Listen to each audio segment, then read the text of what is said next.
Hi guys, it's Phil. And Liam. From Die Hard on a Blank, and we're excited to talk to you about a brand new podcast we're launching called 48 Hours of Buddy Movies. That's right, folks. 48-hour-long... approximately. ...episodes exploring 48 different buddy movies, beginning with the original classic that started it all, Walter Hill's 1982 masterpiece, 48 Hours, starring Nick Nolte and Eddie Murphy. And just like Die Hard on a Blank, our new show will explore the influence of 48 Hours on the action genre, one buddy movie at a time. We'll be covering iconic franchises such as the Beverly Hills Cop movies, the Stakeout movies, the Bad Boys movies, classics of the genre like Running Scared, Hyams Hive Rise Up, Midnight Run, Red Heat, Tango and Cash, The Hard Way, plus tough thrillers such as To Live and Die in LA, Black Rain, Point Break, Training Day, and The Way of the Gun. As well as a few wild cards that you might not expect, such as RoboCop, Alien Nation,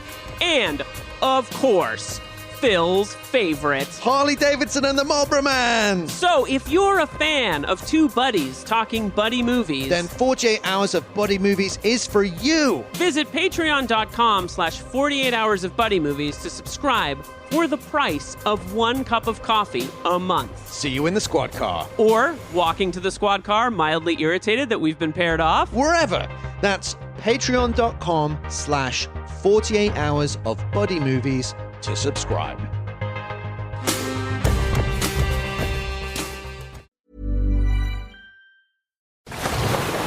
Raise the rudders! Raise the sails! Raise the sails!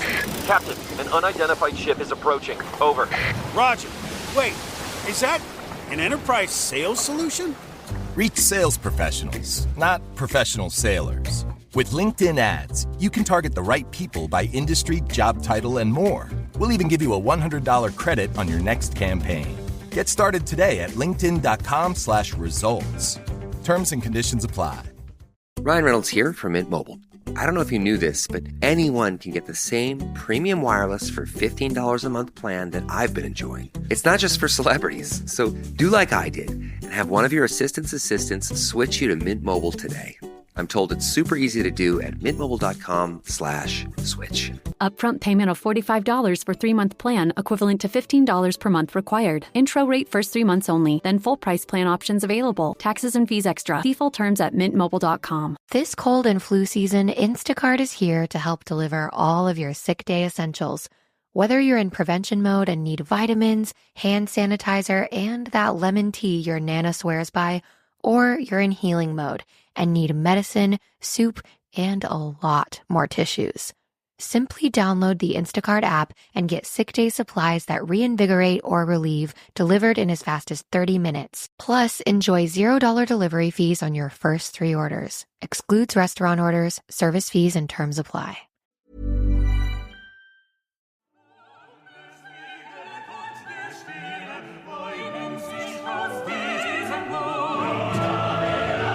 Welcome to Die Hard on a Blank, the podcast where we explore the influence of Die Hard on action cinema, one action movie at a time. I'm Philip Gawthorne, and with me as always is Liam Billingham, and today's film is Snake Eyes. It's Die Hard in a casino.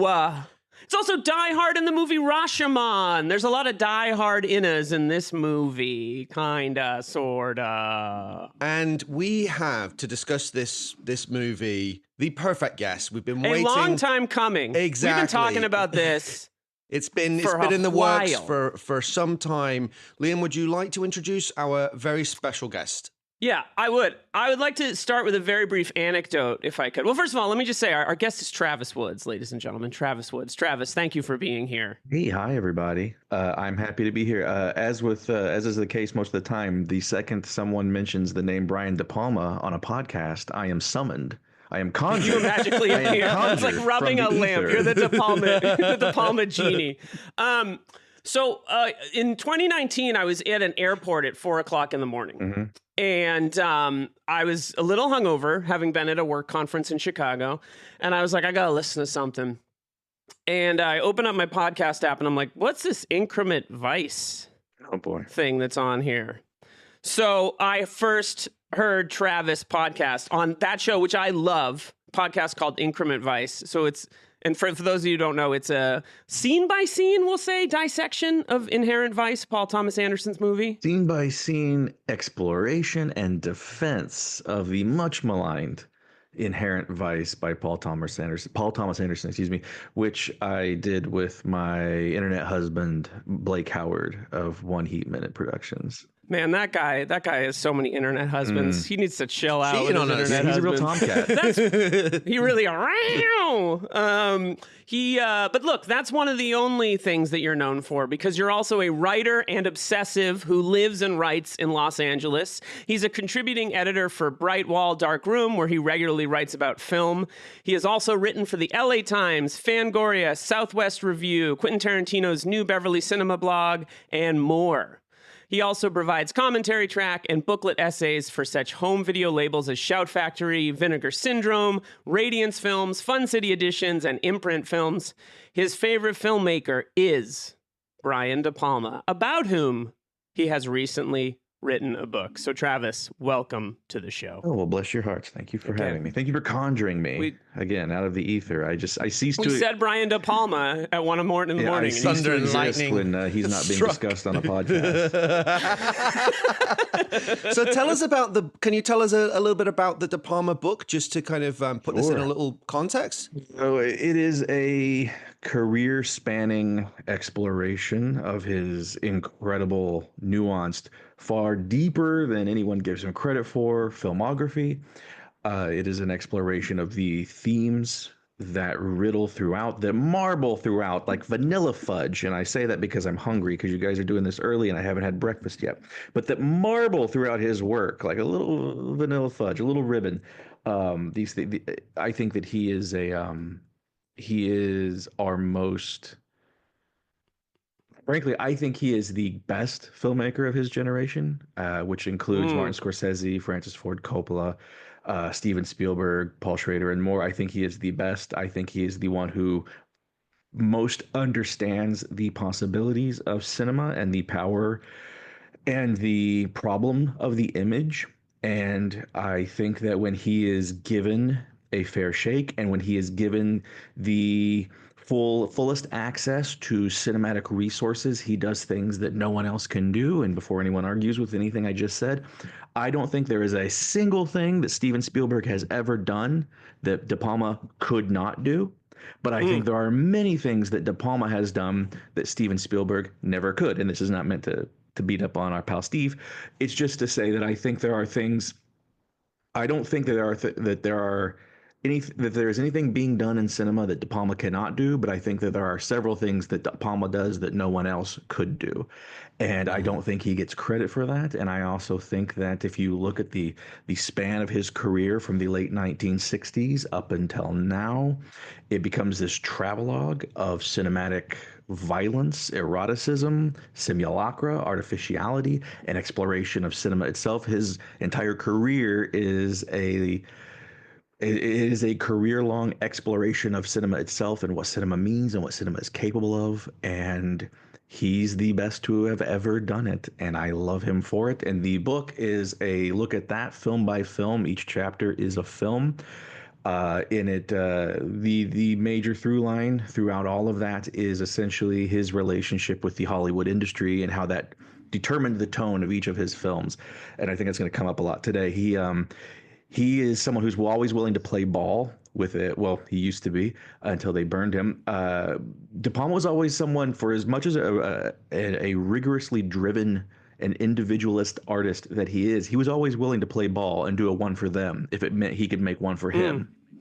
And that kind of defined the movies of his career, where he was always making a one for them that would do fantastically well, whether it's Carrie or Scarface or Mission Impossible. He would always play ball with the studio because he knew if he did well, and those films did staggeringly well, if they did well, he'd then get the money to do his movie, his vision. And the sad fact of his career is that he would always usually follow these big hits with a deeply personal film, which are usually almost always viewed now as a classic, but at the time wildly would bomb. Just would following Scarface with something like body double, following Mission Impossible with a movie like Snake Eyes, and the book essentially looks at each of his films and how his relationship with the Hollywood machine dictated each of those films. And the book takes its title from the porn film in Body Double, Holly Does Hollywood. The book is called De Palma Does Hollywood. Amazing. And when do you foresee this will be available? And if it's not on bookshelves in 2026, I'll probably kill myself. Well, don't do that. So there's plenty of other reasons to kill yourself right now. That's true. No, I will do so because I already have another book in the makings that I need to divert my attention to. 2 books actually. So I'm getting a little overloaded.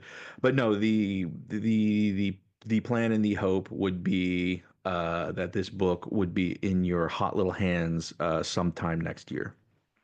Amazing. Well, we look forward to that. And as I'm sure everybody now understands, this is exactly why we conjured you to appear on the show as the world's foremost, arguably the world's foremost, inarguably the world's foremost Brian De Palma superfan and an expert. You sort of touched on it there about, because one of my questions was going to be, where does this film fit into the wider picture of Brian De Palma's career? So you sort of teed it up there by saying it fits into that one for them, one for you category, and that this would be considered one for him. It was a personal film. He produced it. He co-wrote it, right, or co-conceived it. So what are your personal thoughts about this film yourself, like just your top line kind of feelings about it, and where it fits into his wider, do you see this as one of his best films? Where do you sort of square the circle of how this fits into his body of work? Well, to swing back around to what you just said, which swung back around to what I just said, which kind of works with the structure of this film, the Russian nesting doll nature of this movie. What makes this film unique in the De Palma oeuvre, which is a really fun, pretentious word to say, what makes this film unique within the De Palma oeuvre is that it is a film that is very much a one for me, that is also very much a one for them. And I think it's maybe his own. Mission Impossible gets a little close, because Mission Impossible, when you go back and rewatch that original, is a staggeringly, unimpeachably recognizable De Palma film. It is a deeply horny film about voyeurism, whose plot literally hinges on the villain getting Ethan Hunt to fuck his own wife. I mean, John Voight, his plan doesn't work if Ethan Hunt doesn't betray him and cuck him and fuck his wife. That's just pure De Palma. And but that said, coming off of the heels of Mission Impossible, which was the most financially successful film that De Palma ever made, he had carte blanche to do whatever he wanted. And so he decided to make Snake Eyes. But I do think that, as much as he can be a firebrand and an iconoclast and recalcitrant and rebellious, De Palma he's always a very canny businessman, and I think understood that as long as studios were happy and he was raking in the bucks, they let him do whatever he wanted. And so I do think that with Snake Eyes, despite it being, Paramount saying, hey, do whatever you want, grab David Koepp, you guys did great on Carlito's Way, figure something out. I did great on Mission Impossible, figure something out, make a movie, bring it back to us, put a star in it, and you're good to go. And I think that for the first, maybe not the first time, but for the fullest extent possible, he really tried to make a one for me that also works as a one for them. And I think that's what makes this film so unique, is that it is riddled with so many cliches of the 90s studio thriller. Oh, we've got a big star top lining in the support role. Gosh, do you think he's gonna maybe reveal himself to be the villain, just like Jimmy Caan in Eraser? Are we doing the thing, the long kiss goodnight thing, where a rogue secretary trying to save some sort of weird defense program is gonna kill a bunch of people because reasons? Are we gonna do the Rock thing, where a guy in the military to protect his men decides it's time to wage mutiny against the United States? It's a film. It even has a fucking Meredith Brooks theme song at the end. I've got to talk to you about that. Recounts the entire plot to us. There's a chorus. Yes. There's a chorus Yes. about men drowning. The chorus is about men drowning to death, which is the impetus for Gary Sinise's betrayal later in the film. Spoilers.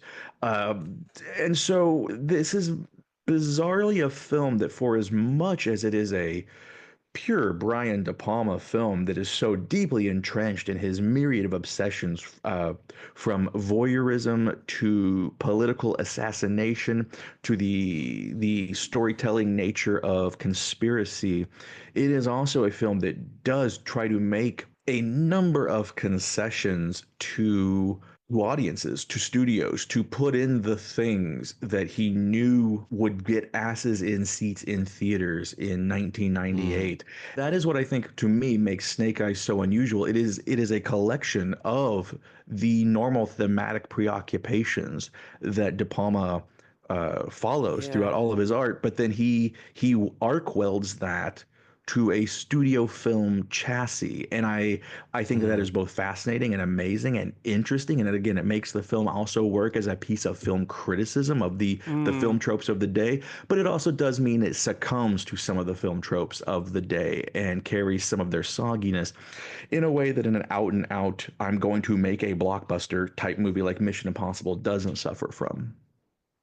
Awesome. Yeah. So basically it sounds like it's the one outlier in his filmography that is this sort of halfway house between One for Them, One for Me. And that's what makes it sort of fascinating. We've talked a lot. This is a very interesting subject for us on the show. We were just talking a lot about John Carpenter and Friedkin and how these sort of auteurs would be in this constant tension with the studios, especially in the 80s and the 90s, between like their obsessions and their art and the need for it to fit in a studio mold, with the studio films that those filmmakers did. So this is something that we're really interested in. Liam, I know this is a very personal film for you and for your dad, and I wanted to ask just this is a big dad your movie. relationship with it's a big dad movie for It sure. is. Do you remember when you first saw it, and can you tell us about your relationship with it before we swing things What's back the around opening to the day? expert? What's the opening day on this movie? It is August 7th, 1998. I saw this movie on August 8th, 1998. Okay. I remember it was an afternoon screening. We were on vacation, and we went to the same theater that we saw Face Off at, and the same theater that we probably saw The Rock at. It probably was the same screen. I was very aware of De Palma because of The Untouchables was constantly on in my house. I loved that movie. I still love it, despite its many things that Travis brought up. It's still such a thrill, and I think it's like a pinnacle of Hollywood filmmaking in so many ways from that era. So I was all in on De Palma. I was obsessed with Mission Impossible. I was a little young to have gotten into the back catalog, which started to come up for me after this one. And I remember being like pretty lukewarm on this initially, despite, I think I was like kind of expecting a more of a face-off or a Rock, just because of the relationship with Nick Cage, who is kind of the main reason I was there. Yeah. But it has grown for me, especially the first, let's say, 65 minutes of this movie, I think are just like, holy shit. And I've actually watched it 3 times this year. Like, it's kind of been on in the background a lot. And I've told this story before, but my dad loved this movie. He loved it. And I, at the risk of being repetitive, the moment when Gary Sinise says, "Take the money, Rick," and Rick looks down and there's the bloodied money on the ground, my father turned to me and went, "Blood money." And, I was like 15 or 16. So I was like, yeah, totally. Wow. So it's like, it's really imprinted. And he really my dad viewed the morality of this movie and Devil's Advocate for him were 2 movies that were really about like these moral issues. Faustian stories. Faustian stuff. Exactly. Yeah, I mean, more explicitly with Devil's Advocate, but it's here too, and that, we'll get into that when we get into the two films in which Al Pacino themes. was supposed to play the villain. Right. Oh, I did not know he was supposed to be in the Sinise part in this. He was, but he was too expensive. And Will Smith, I Good heard for as Al. well, right? Yes, well, they decided Al was both too expensive, but also De Palma ultimately decided he did not want an older brother, younger brother dynamic in the relationship between the two men. He wanted them to be equals, and even though Gary Sinise is 9 years older than Nick Cage, they ultimately settled on Sinise after Paramount balked at Will Smith's $12 million asking price. Was that sorry, Liam? We took a tangent there. Was that everything you wanted to say about like your history with it? And then I would just say that I was really hyped for it. I owned the DVD, which is funny because the one I rented from Be Kind Video is the exact same Paramount collection disc from when that came out then. So yeah, it's been in my life for most of my life, and I despite its flaws, especially in the second half, I love this movie. It has a very soft spot in my heart. Cool. How about you, Phil? Well, I don't have a huge history with it, so I'm not going to take up too much of our real estate. I remember seeing it on video when it came out. I don't think for some reason I didn't see it in the theater. And it's no helicopters. Well, So. well, my feelings, but I was so cage pilled. And I love De Palma too, and I'm still a huge Untouchables fan, still a huge Mission Impossible fan. I love so much of his work. He's such an extraordinary, always such an interesting filmmaker. Maybe that it can be a little bit erratic when you look at the totality of his filmography, perhaps, but always like taking big swings and doing really interesting, brave, art. So I always loved him. But I don't have a huge history with it. I saw it on video. I was sort of like, I kind of feel kind of like I do now, where it was like, this is 2/3 of an absolutely terrific movie.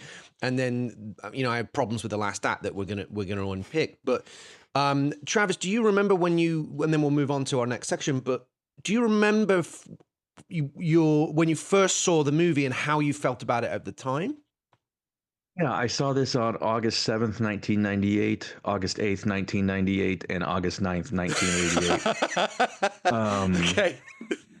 Part of that was because I liked the movie, but part of it was my high school gig was a projectionist at a drive-in movie theater that was playing this, so I was watching it for work. This is where? I was this is in the Midwest. Okay. But wow, there's a short story there that just got told. Very quickly. I think that tells it all. I was in the Midwest. It's classic. What's fun? Subtext. There's the comedian Dave Attell. There's a great comedy routine he does. You know what's fun to do there? Pack up and get the fuck out. And that's what I did, and that's why I'm in my beloved and beautiful Los Angeles. I saw it opening weekend, 3 nights in a row, both projecting it and then just watching it for fun because I was like, wow, what the hell? And I think I had about the same relationship with it at first that you both did to a degree, where I was really, really with it. And even as a shithead teenager, I was slightly savvy enough to kind of recognize that there was something that did feel a little left-handed. No offense to our left-handers in the audience, to our southpaws listening, but there was something that felt a little left-handed about it. There was something that did feel a little off about it, and I do think that some of that wobbliness does come from the fact that it doesn't quite master being Scream, the 1996 movie Scream, that is both a horror movie with genuine horrific scares, but is also able to deconstruct horror movies and be funny about it. And I think that for a while, this movie kind of does that the way that Untouchables does that, but I do think it does begin to get, despite being a very short film, it does start to get a little top heavy with those elements, and it kind of falls apart near the end. But I still think, and I thought then, that it was an absolute blast. I was really entranced by Nick Cage's performance, which I think is far more modulated and nuanced and granular than it gets credit for, because it's not typical Cage rage, but it's not him playing a total nerd like in The Rock at the time, nor doing the double duty of Face Off. And so I think that there was a bit of a feeling, he's kind of playing more of like just kind of, he's a human being. He's a recognizable human being in this movie, and that's thus less interesting. I don't think we were looking for Cage for normalcy by that point already. And I also loved it for reasons we can get into now or later. I'm a film noir guy, and this is a De Palma noir, much more successful than his self-styled noir, The Black Dahlia. But this is pure film noir. You could Put this on your TV. There's a great new Kino Lorber UHD. You could throw this on, dial all the color settings back on your television, put it in black and white, and aside from one naughty word towards the end, this is a pure 1944 RKO Studios film noir. It's pure noir. Yeah. And even as I said, as a shithead teenager, I was able to recognize that, and I really dug it. And I think that it is fascinating for all the reasons we've already said, and for that as well. And again, for having what I do think is a very interesting, very modulated, very human Cage performance that gets kind of lost in the noise of his late 90s performances. Totally.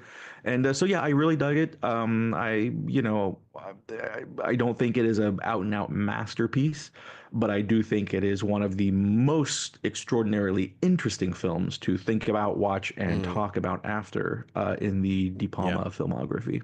No arguments here about that. Certainly a really interesting film to discuss, which we will discuss more in a few moments. But let's just get some fast facts in play. We already talked about the release date of this film. Snake Eyes was directed, of course, by Brian De Palma, screenplay by David Koepp, story by De Palma and Koepp, and it was produced by De Palma. His hands all over different facets of this one. According to this, I believe he is a sole producer, which is interesting. So I guess it maybe you would know more about it, Travis. But he's, because of the success, the runaway success of Mission Impossible, it was kind of like, here are the keys. Is what it felt like. This was like after he made Carrie, after he made Dress to Kill. This was he made a movie that made a lot of money, and they were like, you go with God, do what you got to do. Here are the keys. Yeah. Exactly. Right. Stars, of course, Nicolas Cage, Gary Sinise, John Hurd, Carla Gugino, Stan Shaw, and Kevin Dunne. More on that later. Kevin Dunne being Kevin Dunne. The Kevin Dunne averse. Release date was August 7th, 1998. As we said, it was a Paramount movie. Paramount released it in the US and Canada. Touchstone Pictures released it internationally through Buena Vista. Its budget was quite high, $73 million, for essentially a contained thriller. Box office $103.9 million. So kind of, a base hit, I guess, not a home run, but profitable, but not the kind of profit that they probably would have hoped for a film that cost $73 million. Would you say that's fair, Travis, in terms of its how it was perceived in the industry? Despite being the fourth highest grossing film of De Palma's career, and he will tell you that when you bring it up, he keeps track of all of these things, and he will very defensively tell you it is the fourth highest grossing film of his career. Paramount was rather disappointed. When he came to them and even told them that when he wanted to do another film, they were like, yeah, no, sorry. They straight up said this film disappointed us. So who did he do Mission to Mars with? Is that Warner? It's Disney, man. Oh, it's Disney. Okay. Couldn't remember. It just goes to show the fickle nature of this business, where it's like, you make a huge hit and it's like, here's carte blanche. This film makes a profit of $30 million, more or less, and they're like, yeah, you're done here.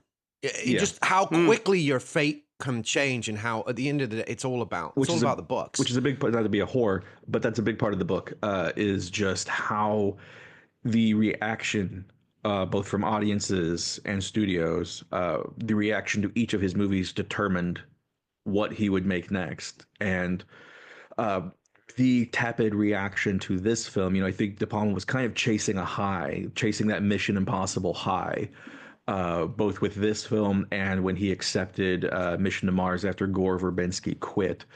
And I think he had a come to Jesus moment after that, where he was like, what the hell am I doing? And he has vowed to never return to Hollywood ever again. He's made all of his films independently since then. I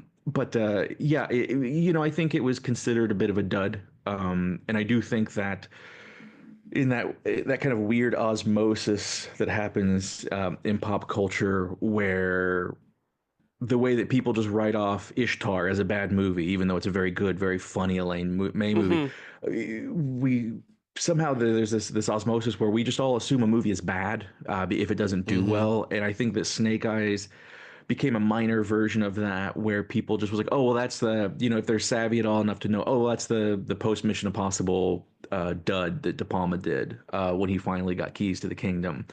or at the very least, the people just remember it as not doing well, and thus it must not be good. And I do think that, as we were talking about before the show, only very recently has it begun to get attention again, thanks to home video releases and just the Palma. I feel like has popped up a little bit more here and there in the cultural conversation. People are recognizing that it's a far more interesting film. But yeah, at the time, I think it was, it came out at a time in the late 90s, August, which is kind of, there's not a great time to release your movie. Yeah. And I think audiences at the time were like, oh, it's an August movie. Okay, well, this isn't going to be very good. It's funny, though, because it's not a blockbuster per se. No, it's a very Mission small Impossible is a movie. blockbuster. Yeah, it's a very small movie. This is weirdly like over budgeted almost in a way for the kind of. I wonder if it had been a little less. It's tricky because it's like the grandiosity of the movie is what makes it interesting and what makes it sustain. The ambition of some of the prolonged sequences and the long takes and all of that, which we will of course get into, and the fact that there's a huge hot star at the center of it and everything. But it's a weirdly like small film with a huge budget. You know what I mean? It's like it's kind of a bit of a mutant. You mentioned being cage pilled earlier, Phil, and I think like for those of us who were like so in on this 4-film run that he had of The Rock, Con Air, Face Off, and then the following summer Snake Eyes, right? Like you kind of went in with this like Nick Cage was the action star. Yeah, I think that's a big part. This isn't an action moment. film, really. As you said, it's a sort of. It's a contained thriller, noir, mystery, Rashomon, but it has like a lot of bells and whistles as well. So it is a bit of a strange one because it's just not like a four, to use the gross language of the business, it's not like a 4-quadrant, film for a summer release. Let's move into our, the reason we're talking about it on this show, of course, is the fact that its connections to Die Hard. So let's break all of that down in the section that we like to call Die Hard DNA. So, of course, as we just touched on, it's a single location thriller, right? Where you've got a flawed lone hero trying to resolve a massive, complex crisis in a contained setting.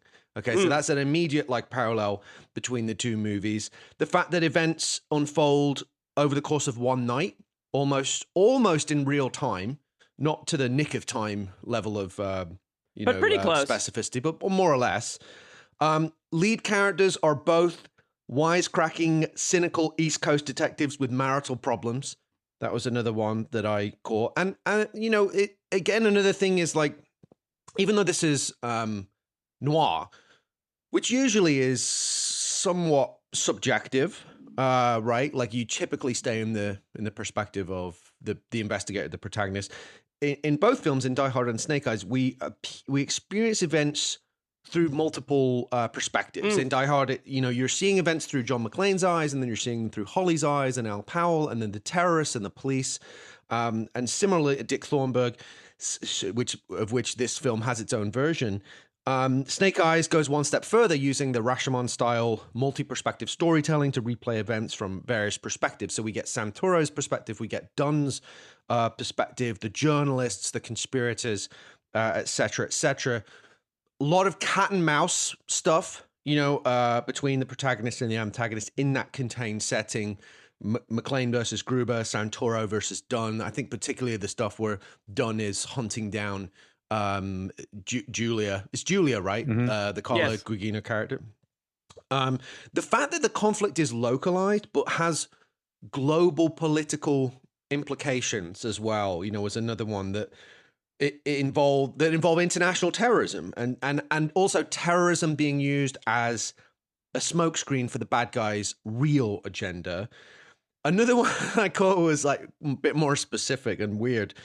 Intense powwows in weirdly designed conference rooms featuring scale models of proposed architectural projects. You remember in the couple of those scenes where there's like Phil, it's like the millennium design or whatever that's in those rooms where they're discussing it. And of course in Die Hard it's the Nakatomi Corporation's project in Indonesia. And then opportunistic, unscrupulous TV news reporters, as we talked about. Dick Thornburg, Lou Logan is the character, played confusingly by the actor Kevin Dunne, as opposed to the character Kevin Dunne, played by Gary Sinise. And finally, if you thought that was nerdy, the elevator action. There's a lot of elevator stuff in both movies, and I even, because I'm a sad fuck, when I looked at the floors that they went to for comparison. So in Die Hard, they go to the 30th floor, which is the party level. The 31st is the executive office. The 32nd is the under construction. In Snake Eyes, the characters all get off at the 35th floor. So those were the connections that I found between the two movies. Did you have anything to add in terms of how they kind of connect? Because on face value, they probably seem not that close, I would say. But again, under the microscope, well, I think there's actually a lot of commonality. I would say I actually find this to be a Die Hard 2 movie. In that, in Die Hard 2, you have John McClane overseeing responding to a murder that takes place in a large labyrinthine environment full of hundreds, if not thousands of people, all of whom he refuses to allow to leave because he's aware that there must be some kind of conspiracy going on and more suspects are in the building. And he is demanding to the powers that be that they ground everything, that they not let anybody go, that there's a building full of hundreds, if not thousands, of witnesses. There is a military double cross. Right. And unlike the original Die Hard, which are basic crooks pretending to be terrorists, the villains of Die Hard 2 involve actual terrorists who are using terrorism to accomplish their means. The same could be said of the villains in Snake Eyes, who are waging a kind of terrorism, are even employ an actual terrorist to commit a crime. And then you also have the hero who is having to make friends with and team up with various employees at this single location who help him along the way, especially using a lot of the electronic equipment of the environment to help him locate and the people he's looking for and help him accomplish the things that he is trying to do. So yeah, I weirdly found this to be a Die Hard 2. When are we going to get Die Harder DNA? Yes. Exactly. Yeah. When are we going to get Snake Eyes 2? Snake Eyes Harder. That's what. Snake Harder. Let's take my one small thing. Just my one small addition is this movie also features, like Die Hard, the moment when the veneer of the newscaster breaks or almost breaks right in front of the camera. So the moment when Dick Thornburg tells Harvey to eat it, and Harvey's staring at him, and they're like, Harvey is similar to Maratuni being like, "Why the fuck am I out here?" Welcome to the it like the veneer of media. Yes. Is obviously a theme of De Palma's, and I think it's something that good point. Yeah, McTiernan is also interested in Die Hard a little bit. There's so many of these movies that were of this time that were about like unscrupulous TV reporters and that type of stuff. It was always like the Greek chorus of these movies to some extent. But let's dig into all of this in a bit more detail after this quick break. Picture this, you're halfway through a DIY car fix, tools scattered everywhere, and boom, you realise you're missing a part. It's okay, because you know whatever it is, it's on eBay. They've got everything, brakes, headlights, cold air intakes, whatever you need. And it's guaranteed to fit, which means no more crossing your fingers and hoping you ordered the right thing. All the parts you need at prices you'll love, guaranteed to fit every time. eBay, things people love. Does it ever feel like you're a marketing professional just speaking into the void? Well, with LinkedIn ads, you can know you're reaching the right decision makers. You can even target buyers by job title, industry, company, seniority, skills. Wait, did I say job title yet?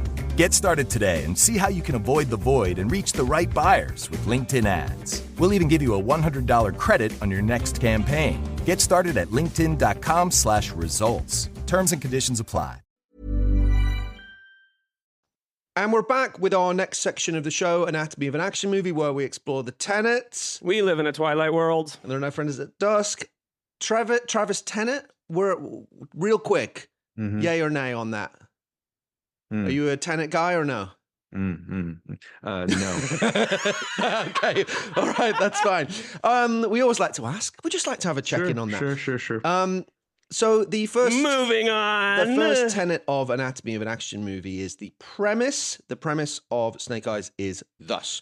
So during a high-profile boxing match in Atlantic City, corrupt local detective Rick Santoro, Nicolas Cage, witnesses the assassination of the U.S. Secretary of Defense, who was being guarded by his best friend, U.S. Navy Commander Kevin Dunne, played by Gary Sinise.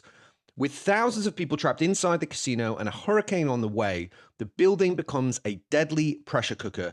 As Santoro unearths a dark conspiracy, he must decide whether to take a payoff and look the other way or risk everything to expose the truth.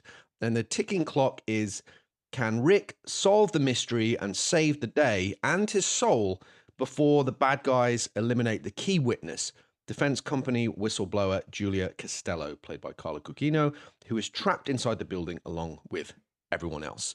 So that's the premise.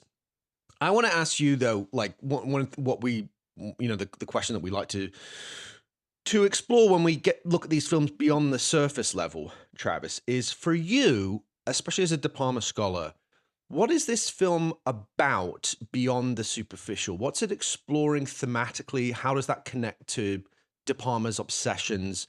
What are your thoughts on what this film is about or trying to say? All right, well, you're going to regret having asked me that.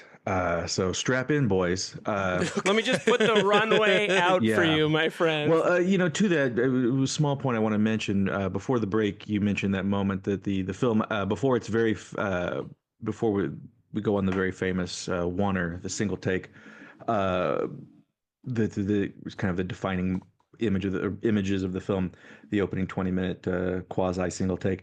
You guys mentioned the reporter at the beginning of the movie. Why the fuck am I out here? She's reporting about the hurricane.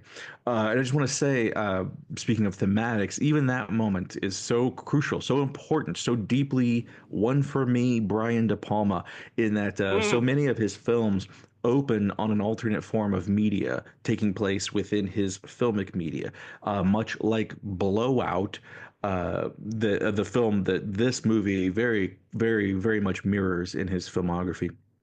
Much like Blowout, this movie opens with the camera directed towards a news broadcast that delivers a lot of exposition about what is going on in the world before moving on into that world. But not only that, by having a reporter do a take, blowing that take, by having her being asked to stop by her cameraman, rewind, and repeat. That is not only a classic De Palma trope, that Brechtian bit of dramaturgy of breaking the illusion of filmmaking, which he loves to do in all of his movies, where he will undercut whatever you are feeling by hitting you in the face with the fact, oh, by the way, this is a movie. They do that there, but it's also the structure of the film in microcosm, showing us something, then rewinding it, and having us watch it again with a little bit more knowledge each time we rewatch the film. And I just love him for that. It's just one of those tiny little things that he's thought about for months that we take for granted, but is so latticed with meaning. But to your point, I will get to it eventually. What is this movie about to me thematically? This is where you got to strap in because I'm really going to pull the pin on the grenade. So De Palma and Kep, they both wanted to make a film about a crime that's observed from multiple points of view. And that is kind of the central starting point of this film. It's also a movie about Atlantic City, which De Palma grew up around, and he had this memories of this place being such a lovely, beautiful city, a kind of heaven, he's called it, and how it descended into a capitalist hell as it became a gambling town. And so that became another layer. And finally, he'd been toying with a film he'd been toying with the idea of making a film about Howard Hughes for a really long time, because as De Palma has said a number of times in a number of interviews, all of his films are about megalomania of a sort, and who better embodies that than Howard Hughes? And so anyway, the idea of reading about Hughes and how Hughes got into bed with the Department of Defense back in the day to help them sell more planes, that gave him the idea for an uber villain like John Hurd's Powell in this film, a Trumpian industrialist getting in bed with the Department of Defense. And all of that kind of sets the tone. That all sets the nuts and bolts plot from which he launches these themes. And so, what is the film to me about thematically within that world? It's about the untrustworthiness of film. It's about this is very very much a cliche, but it's about how film lies at 24 frames per second. De Palma himself has said this is particularly true of television, which is featured a lot in this film, much more so than a lot of his other films, about how something that's broadcast on television can be manipulated to mean anything, both the truth and its opposite. It's about how nothing is real until it's on TV. Note how the assassination only becomes really concretized once Ricky sees it on multiple televisions playing over and over. And once it's solemnly broadcast to the nation by Kevin Dunne's character. And it's also about how all Ricky wants at the beginning of the film, he just wants to be on TV. That will make him real. He keeps talking about his dream of what he wants, to be the mayor of this hell. Both he and his best friend, Kevin Dunne, played by Gary Sinise, view Atlantic City as a kind of hell, but Ricky loves that hell. He's a pig in shit. And he even talks about his ultimate dream is to be mayor. And how is he going to be mayor? He says, if I can just get myself on TV, I will become real. I will be able to be a mayor. And speaking of things being filmed, it's about the JFK assassination, and much like Blowout was. And it's about how the proliferation of information, even a movie, made the JFK event all the more murky, even though there was someone literally filming it. And despite having so many hundreds of witnesses, the Warren Report, I don't know if you guys have actually looked at the full volumes, the actual, 18-volume set, thousands of pages, maybe millions of man hours committed to that investigation. And all it did is find less truth and more questions. And so a casino is the perfect place to set that kind of narrative because from top to bottom, casino is a surveillance state. Voyeurism being maybe the uber theme. Voyeurism and what it does to the watcher and what it does to the watched is maybe De Palma's uber theme. And what better place for a voyeur like De Palma to set one of his films, especially in an assassination film, but in a casino in which there would be, as Nick Cage's Rick Santoro says at one point, 14,000 eyewitnesses. Finally, after all of that setup, after all of that stuff I've just said, what is the movie ultimately? It's a story about a metaphoric hell and a man who reigns within that hell, Nick Cage's Ricky, who is forced in a very film noir scenario, Ricky is forced to make a moral choice in hell. And as De Palma will point out to you, a moral choice made in hell is a choice that will paradoxically goddamn you. Much like Tony Montana, this movie inherits a lot of other pieces of De Palma films, from Blowout, from distracting our hero with a pretty girl, so he misses a murder, like in Body Double. This is a movie that inherits a lot from other De Palma films, and much like Tony Montana in De Palma's Scarface, where Tony makes a decision not to murder children, and his choice to not murder children is what gets Tony killed. In this film, Nick Cage has to make a moral choice not to kill an innocent woman, and that destroys his life. Doing one good deed, as De Palma has said, if you do one good deed in hell, you're finished. And that is ultimately, to me, that is what this movie is about. Is if you choose, the better to reign in hell than serve in heaven. If you choose to reign in hell, and you then choose to make a moral choice, you are fucked. And that to me seems like the most De Palma corrosively cynical vision of the world that we live in. Especially for a man whose films, all of his films to a T, with the exception of Mission Impossible, which had to have a hero win, and to some degree Untouchables, for the same reason. All of De Palma's films are about failure.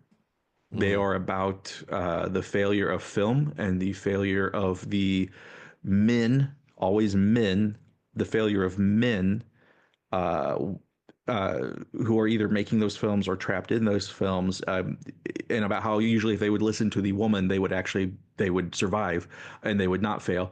But all of his films are about failure And this is Yeah. the story of a man who, because of where he chooses to do the right thing, ultimately fails.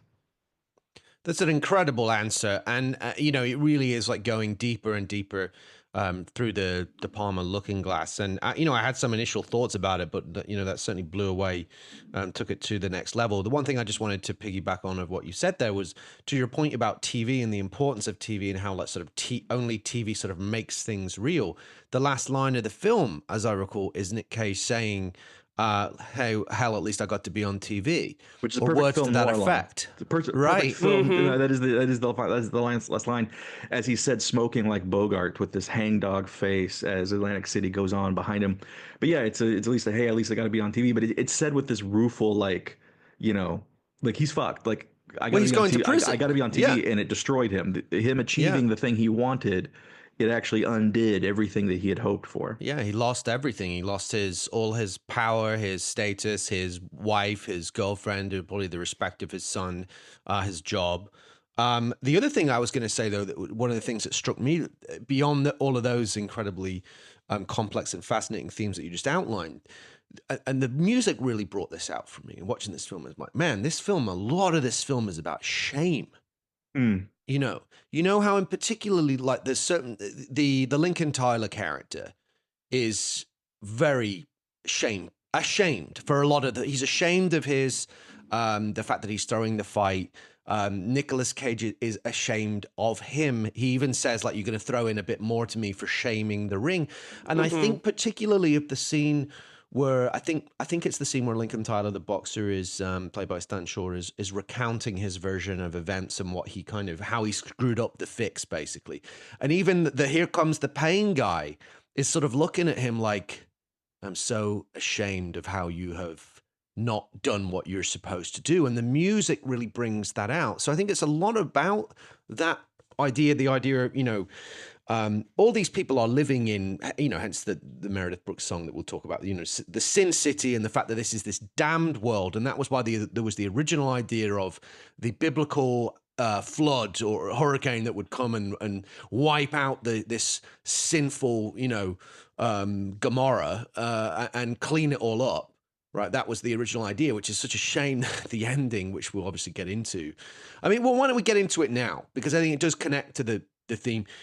For anybody that doesn't know, and I'm sure you know, we know the basics, but Travis, can you explain what the original ending was intended to be and what's out there and how that compares to what's in the final film? In the scripting process, he and Kep decided that the avarice and the evil into which Atlantic City and America had both become so entrenched. And how interesting is it that the ultimate villain in this film is based on Donald Trump? But he saw that the evil had become so deeply wedded to the DNA of this city that only an act of God itself could undo it. And so throughout the film begins with a news broadcast about a hurricane that's coming the same night as this boxing match. And, you know, that's another thing that adds to the claustrophobic diehardness of or actually to me, the Die Hard 2-ness of this film. Die Hard 2 takes place during a snowstorm. This takes place during a possible hurricane. This hurricane builds and builds and builds as the tension of the film builds and builds and builds.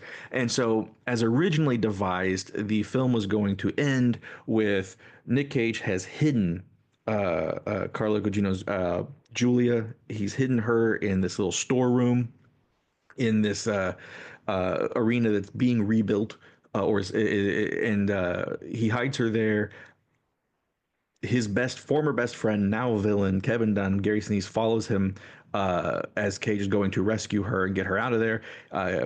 There's going to be this three-way confrontation between the three, and right before Gary Sinise is going to make the choice to kill his best friend and kill this witness, the massive flood is going to jump the boardwalk and is going to rush into the building and wash away all this evil. There's this giant globe that's out front of the arena that is going to roll in and crush and drown Gary Sinise in a bit of irony or poetic justice, I suppose, because the whole reason Gary Sinise has decided to be evil in this movie is to protect this new defense system that would have protected a bunch of his men in a submarine when they were hit by an Iraqi missile and forced to die screaming, which is then, of course, exactly how he dies. He dies drowning and screaming, just like the men he's trying to avenge.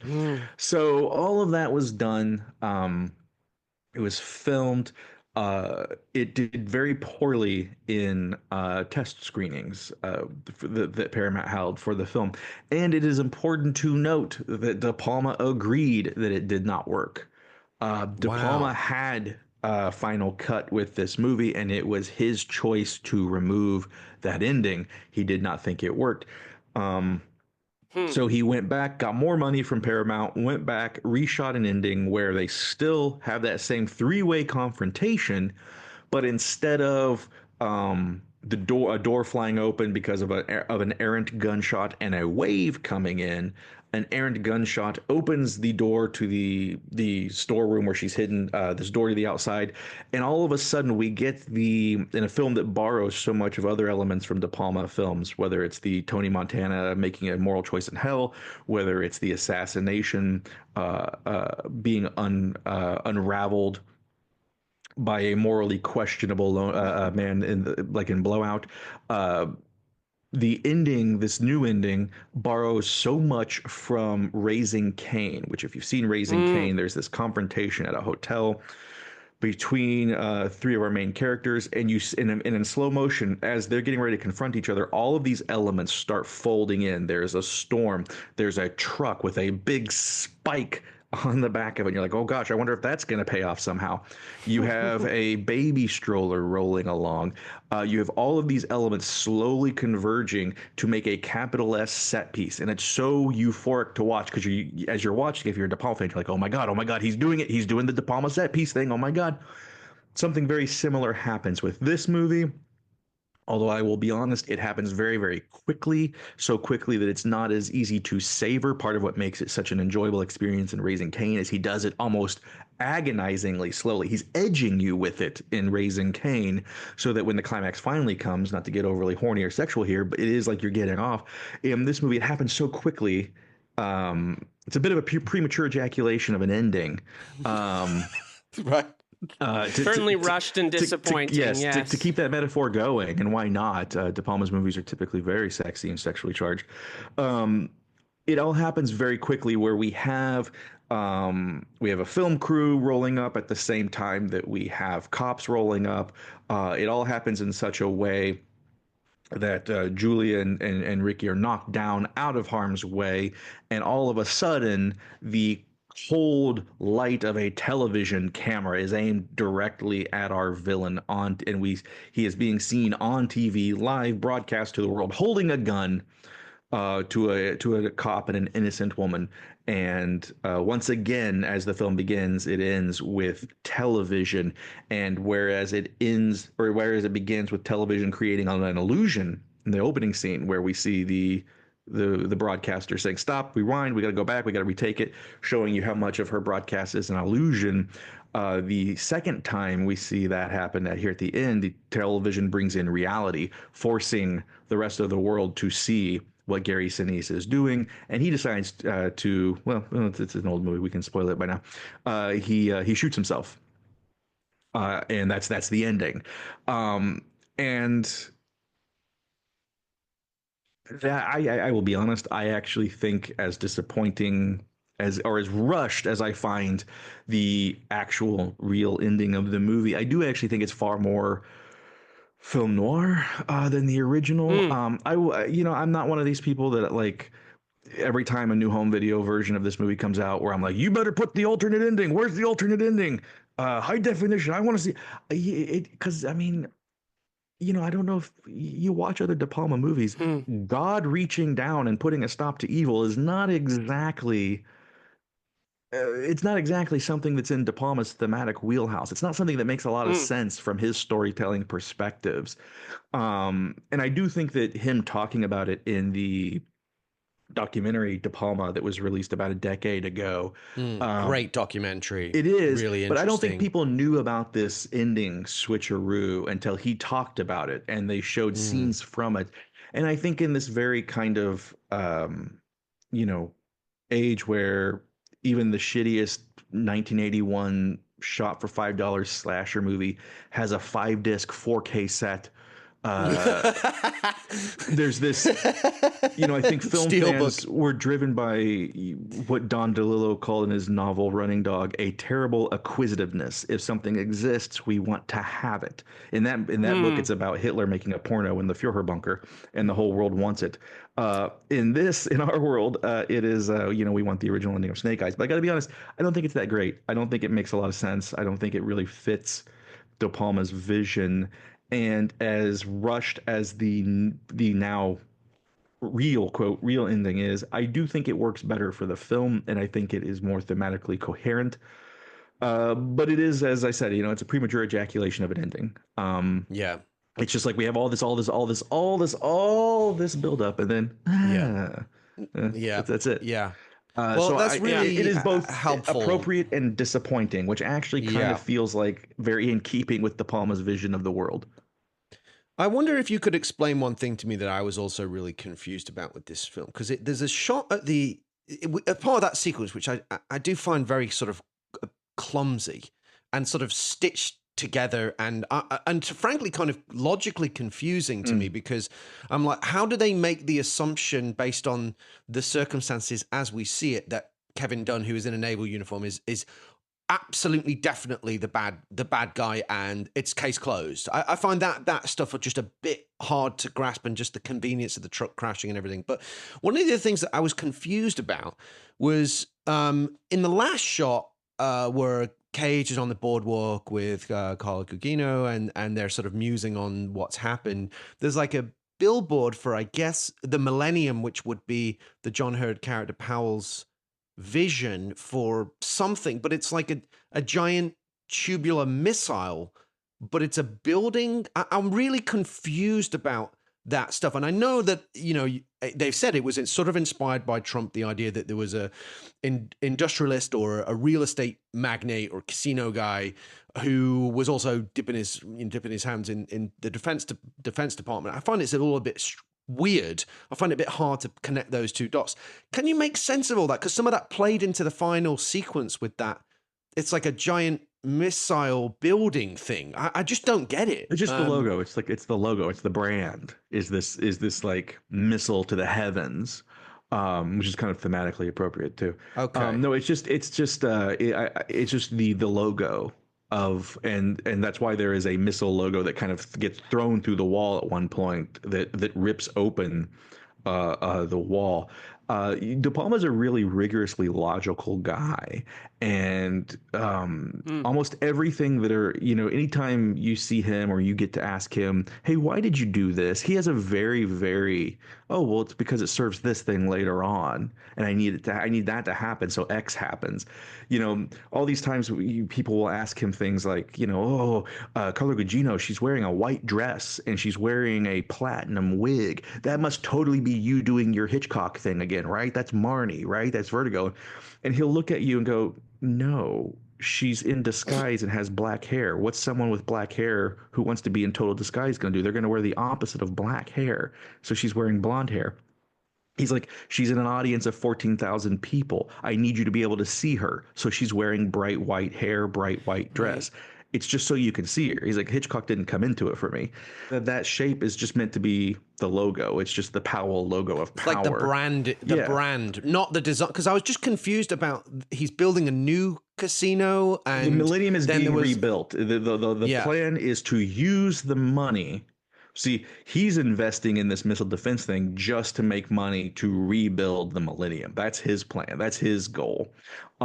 He's a Howard Hughes type where, again, as I said earlier, Howard Hughes made a deal where if he funded the Department of Defense, if he gave them money, they would build more planes, which they needed for their war effort, but then they would also loan him those planes for his movie. And in a similar act of a nefarious symbiosis in this film, Powell is willing to fund this this missile defense system that everyone is obsessed with, if his return on that is he gets the funding to rebuild the Millennium as this opulent Trumpian mega arena, which is what we see being constructed in the final sequence behind Nick Cage. Right. Okay. Because Powell, in typical De Palma fashion, Powell does not go down. The ultimate bad guy does not go down. Right. And that's also a very film noir thing, right? The world continues. The magnate that's behind it all often survives. Liam, before we move on, I wanted to give you a chance, Liam, to see if there was anything that you wanted to say about this in terms of what this film is about for you, or what interests you about it, maybe what works, what doesn't work, on the macro level, before we move into our hero or anti-hero section. Well, I think the one thing I'll say, and maybe this is a good segue into the hero anti-hero section, is that I think I totally love the reading of it, and what I love about what you're saying, Travis, is I think that on some level, De Palma sometimes feels like an essay filmmaker making fiction films. Like, he feels like his films are so essayistic and aware of the format. Redacted is a movie I think about a lot in that way, where he's just like, I think he's as consciously aware of what the format does to the medium, and I think it's really amazing. Something that sort of resonates with me emotionally is this movie, especially the sort of relationship, the Atlantic City of it all, and it being your hometown, makes me think of that Smith song, Every Day is Like Sunday. Do you guys know that Smith song? And I feel like something that I find the movie doesn't quite deliver on, but is emotionally powerful, is kind of like the guy who leaves and the guy who stays, and what that does to their relationship. So like I wish the movie got more juice out of that, but I think the kind of big fish, small pond of Cage's character and how pathetic he comes to realize that sort of is a powerful element of this movie that when you get older can resonate in a different way. Like the hometownness of it all is fascinating about this movie to me. So I will just say, if I have a criticism of this film, and this is a rare criticism I think anyone makes of any movie, this could have been longer. This movie could have been, I think there could have been like a 10 or 15 minute character budget. But I mean, I think at the end of the day, De Palma would tell you that no, I mean, yeah, sure, adding more backstory about what you just said, the one who stays, the one who goes, that he would tell you, well, that's already in the movie. It's in 3 lines of dialogue. And if you say, well, wouldn't it be great to have 10 or 15 minutes of that? And he'd be like, yeah, but that's not what the movie is. The movie's about making a decision in hell. So it's interesting, though, that, this is the rare movie. What is it? It's an hour for 98 minutes. It could be a little longer. I think that's actually something that weirdly, as much as, we get so many overlong movies that it's a pleasure whenever you watch this and you're like, oh, we're at the end. Okay, cool. I can go walk my dog. Great. This movie, I do think, could stand to have like 15 minutes of more character work, especially from Carla Gugino, especially from Sinise, because everything just happens. It is a breathless movie. It moves at a breathless clip. This film. Well, John Hurd is barely in it. He really is, and you have to wonder. I have to assume. I really have to assume that there is a lot of stuff that hit the floor on this one, given the nature of the casting. I don't think John Hurd is signing on to do what amounts to about 4 minutes of screen time. I think totally. I think that there was probably a lot that hit the floor, but I think it's also, De Palma can be a very mercenary filmmaker, and he's always asking himself, what is this movie about? It's not about John Hurd's character. It's not about Carla Gugino even. It's about this one man who chose to live in hell, and his hell is ruined when he is forced to make a good choice, and that, along with the nature of reality as it is filtered through the medium of mediums of film and television, I think is ultimately what this movie is about. So that's what it sticks with. The last thing I'll say, and then I know we want to move on, is there's something very Clinton era about this movie to me, that it's kind of like there's a lot of sort of posturing towards a morality, but everything is seedy and a little sketchy, and it definitely feels like Bill Clinton is president when this movie comes out. It has that Clintonian kind of... Yeah, both the John Hurd character and Kevin Dunne look the camera in the eye and tell complete lies very convincingly, right? Yeah. So, you can pretty much draw a pretty clear line between it's very Clinton era. did not have Well, sexual relations. As I said at the top, one of the tropes of action movies of this time is there's always a secretary, like secretary of something, secretary of state, secretary of defense. There's always a government secretary. There's always someone in the cabinet doing something bad.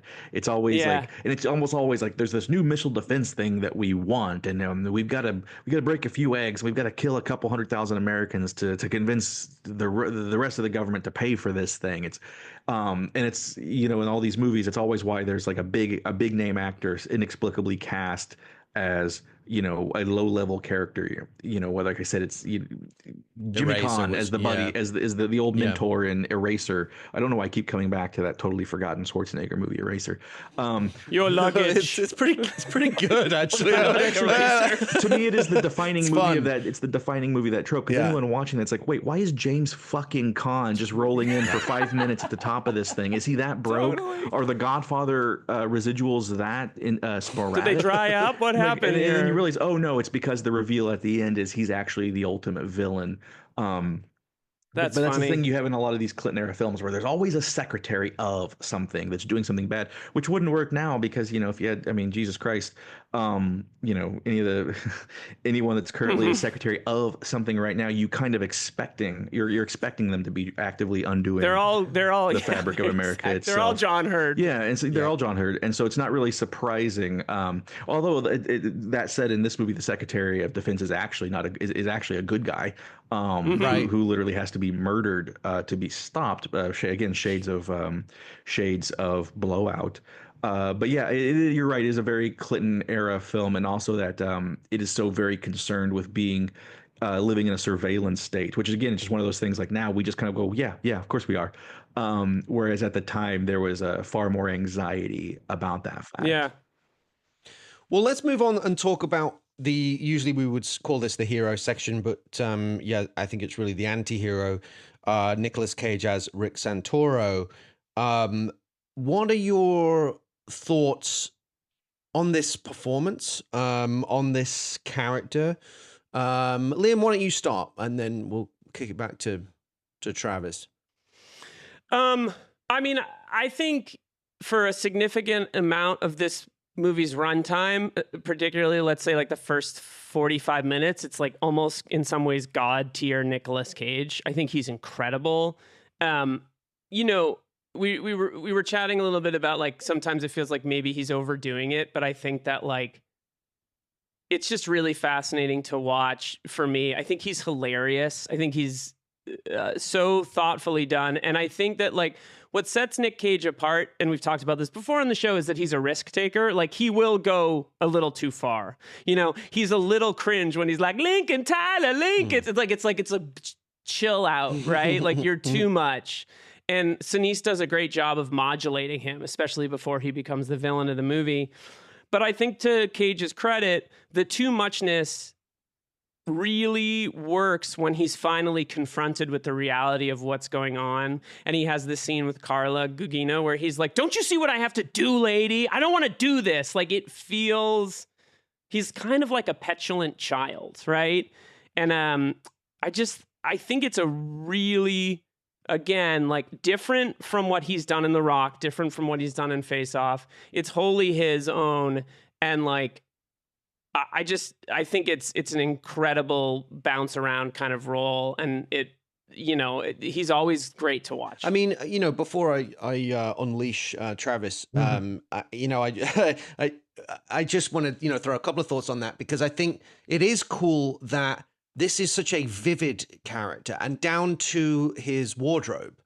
Down to this sort of, and it's very, very De Palma when I think of like how gaudy and gross the production design of Scarface is by intention, right? Like it's because it's like nouveau riche, really tacky in the same way that the carpets, and just the gaudy they're expensive, but they're kind of cheap looking, decor and all of that. And Cage is sort of, he's got a hairy chest, he's got like a medallion or whatever, and he's got this kind of disgustingly colored suit that's he like knows. a shark skin thing. And I actually read that at one point they were exploring he was going to have a kind of pork pie hat, but he felt that was too Popeye Doyle, and the Popeye Doyle kind of owned that space, But as a characterization, and you look at that 4-movie run where he's in this sort of sweet spot of, this is more of a thriller than action, but has action elements. But that 4-movie run and how distinct all of those characters are. Stanley Goodspeed to Con Air, The Rock to Con Air, very similar movies, but the actual character's appearance, cadence, style, night and day, right? And then, this has some of the cast to Troy like operatic grandiosity, like craziness, but it is what I think's cool about it as well is it's Nick, you referenced Bogart, Travis, it's like Nick Cage's take on the scuzzy gumshoe is like, thank God that exists in the pantheon of like film history and noir history. So those are some of my thoughts about what I think is so delightful about, because he's the reason that this film is eminently rewatchable, as well as the De Palma flourishes for me. But Travis, what do you think about Nick Cage in this movie and where it kind of fits in the grand tradition of his work and the genre? Well, I really like his performance a lot. He gives... Well, to keep it to Palma, he gives a split-screened performance where, for the first half of the film, he's extraordinarily aggressive and baroque and over the top, and intentionally so. He's out of his. It might not be a specific text, but he's out of his mind on cocaine. Right. You even notice in one of the scenes at the end where TV cameras are chasing him, you hear a man yelling, "Are you going to tell us about the coke, Ricky?" Which is, by the way, that's Brian De Palma's voice saying that. And so you do have the voice of this movie's God insinuating that its main character is using cocaine. So, I think it's entirely likely that old Ricky was doing a couple of bumps in his car before he went to the arena. And so, but it makes sense because, he's a pig in shit. He's reigning in hell. And so that opening performance of his for basically the entirety of, and we need to talk about this too, the entirety of that 20-minute oneer, that single shot, that steady cam shot that weaves its way. It basically that 20-minute shot, it allows for a lot of things. The first of which is to give us a 20-minute performance piece from Nicolas Cage, where he just goes for 20 minutes straight, walking around this arena, interacting with various characters, shaking some down, flirting with others, meeting repeatedly with his friend, Kevin Dunne, and basically giving us a primer, exposition without us knowing it's exposition, because we're so in thrall of this single take that we don't recognize what's happening, which is we are getting all of the background that you would normally get in a bad movie of, well, hey, you used to do this, and this is who you are as a person, da da da. He just shows instead of tells De Palma. He's allowing Nick Cage to show us who this man is. And a lot of it is artifice. A lot of it is Ricky just swinging dick, trying to project this image of himself, which may or may not be real. And as we later learn, actually isn't real. We learn who the real Nicky is later, when he is someone capable of making a moral choice, even if he doesn't want to, because he is kind of a petulant child. As he says, I'm going to have to do something I don't want to do, which is like the ultimate teenage conundrum. And an adult one too, actually. But all in that 20-minute oneer. Because honestly, right after that 20 minutes, he really dials it down after that. Once the shooting takes place, with the shooting which ends that 20-minute oneer, blows the high, kind of, right? He comes down and he gets very increasingly harsh as his mellow. And I will say that later in the film, he does some truly magnificent work. I really like that stairway scene where he's with Carla, aka Julia. And he does have that very kind of blustery teenage, I don't want to do this, when she's making it clear to him, your best friend is a killer. She also does great work too there. She breaks my heart when she mutters, oh my God, you know him. But that scene where he's later confronted by Kevin, and Kevin starts saying, what's it going to cost, Rick? What's it going to cost? And he starts naming prices, and he starts escalating, 100,000, 500,000, $1 million. And there's this moment that I was rewatching the movie yesterday. This actually it put a lump in my throat where Ricky looks at Dunn and he says, Kevin. Like he's so hurt that Kevin realized when Kevin is saying, I can buy murder from you. Like I can buy silence from you. I'm going to go murder this lovely, wonderful a woman of dignity and integrity who's doing the right thing. And you will look the other way because that's what you do. And there's this moment where Cage just looks at him with these big watery Cage eyes, and it just with a single word, Kevin. Like he's so wounded. That is something that like that's where you need a Nick Cage. You don't need anyone can do. You know, I said earlier, you know, there's a lot of directors that can do certain things. Or De Palma can do anything any director can do, but they can't do what he does. A lot of people can do that big blustery intro scene that Cage does for 20 minutes. A lot of people could have done a variation of that. But to truly sell the 30 years of betrayal that are these guys have been friends since they were children. As Cage says in the movie, he's 35 now. To look at his best friend for 30 years and realize, oh, this is how low you think of me. This is also what I have, what my way of living has allowed you to think of me as this kind of man.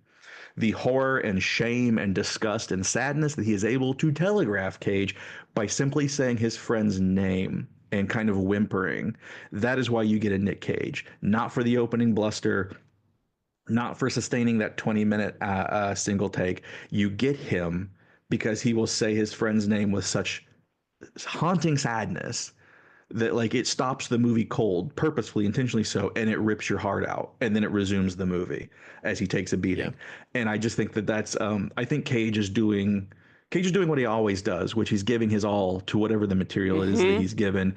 And in this one, I do think the showiness at the beginning, as entertaining as that is, it distracts from the very granular, subtle essaying of a character that he gives in the film's second half. And of course, it's not as fun as the first half, so it's easy to kind of tune out a little bit, because what he's doing is less fun and more serious, because the second half of the movie is less fun and more serious.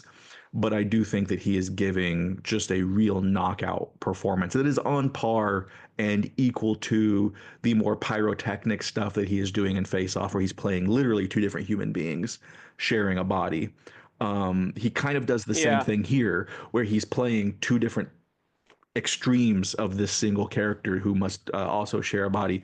A little less fun, but I think no less impressive and staggering for what it accomplishes. Yeah, it's beautifully said. And, you know, that scene is so pivotal because it's sort of like when Sinise presents him with that, you know, it's like he's looking in the mirror, basically, in a way as well. It's like, I now see how I am perceived. I thought I was one thing and I could kind of justify like, I grease these wheels here and I'd say cream a little off the top for myself or whatever. And he probably has some kind of value system where he sort of justifies his behavior, you know, and but in that moment, he's, no, this is what you really are. You're a piece of shit. You're a corrupt law enforcement officer who can be bought for the most despicable thing, as you're saying, like someone who is a courageous whistleblower. I think I'll just wipe her out and whatever, name your price and fuck off. You know, that's what a horrible realization for the character. You know, it's all well and good and cool when you're the bad boy when you're a teenager, and it's kind of all well and good when you're the bad boy when you're in your 20s. But when you're 35 years old, it gets kind of, it kind of becomes sad, and that is to a degree I think what a lot of this film is about, which is this man recognizing that he does have moral limits, and you can't have a moral limit and be the mayor of hell. Right. Let's talk about the best friend, the real villain. We obviously have spoiled this, so I'm sorry for anyone that has yet to see. The movie spoiled. That's the thing. The movie was criticized for this, but the movie spoils it within 20 minutes. The trailer does too. The trailer pretty obvious. Like, and when you see him with a silenced gun in the trailer, why would his gun be silenced if he was in a That's the mark of a bad guy in the 90s. 100%. You know, it's pretty obvious. So let's talk about, you know, this character, this performance, another titan in his own way, more of a low key titan, because Sinise has, I think, never been that interested in being a star, even though stardom has kind of called him. You know, we were talking last night about, you know, I think every young man's dream that's interested in theater, or so many of us are, you know, have such reverence for the founding members of Steppenwolf and, you know, and those guys doing stuff in a bowling alley and forging the new American theater. Sinise and Malkovich and Terry Kinney and all those guys. So, you know, but it almost was like Sinise was like the reluctant movie star. You know, he had this huge breakthrough with Forrest Gump that was just such a juggernaut, pop cultural juggernaut. And I think that's what he's mostly remembered. And he's the best thing about that movie. Extraordinary performance, gut-wrenching performance, very committed performance in a movie that's had a sort of strange cultural life, was huge at the time, and I think now is regarded perhaps a bit differently and whatnot. But and then here he finds himself, you know, as I say, the second lead with a kind of part that they were looking at people like Will Smith, Al Pacino. You know, he's right up there, and this is the guy they went for. But it almost feels for me like he's almost tried to eschew stardom to some extent, Gary Sinise. What do you guys think of Liam? We'll start with you. What do you think of his performance in this movie and the character, just, you know, in big ticket stuff? Well, I think Sinise really wears the hell out of a uniform. And I think that tells you sort of a lot about what he's capable of, right? Like, because if the movie, maybe now we would figure it out just from seeing the movie or from seeing the trailer, the posters or whatever. But like, he comes across as this like noble, dignified patriot, right? Like, it's not shocking that a year before this, he does Ransom, where he plays a police officer who ends up being the kidnapper, right? Like, he really made kind of a meal out of being like figures who actually are corrupt but come off as noble and come off as serious. And like, he really, to his credit, like, you believe he's doing what he's doing for the right reasons, which is he wants to protect his men, and he's just become morally compromised. It's not this like obvious sort of corruption that Cage's character is. It's kind of like a quieter, much more evil kind of like, but I'm doing this in the style of Ed Harris's Hummel from The Rock. Like, I have to do this to protect my men, right? I'm doing this for them. And the choice to do this overwhelms his own sort of moral compass. And I think that Sinise is pretty no nonsense in a lot of these roles. He just kind of goes for it, and he's sort of playing in contrast to Cage. And I think he's really, really strong. And I think a lot of credit, that moment when Cage goes off to like review the security tapes and the camera pans back to Sinise, he has a different look on his face than he's had in the entire movie. And like, to communicate what he communicates with just that gesture, just that look, just the way he's looking at his best friend walk off and thinking like, fuck, this is not going the way it's supposed to go, is like pretty impressive how well it works. Yeah. He gives a lot of face in this movie. Mm-hmm. A lot of face. What do you think about the Sinise performance and the character of Commander Kevin Dunne, Travis?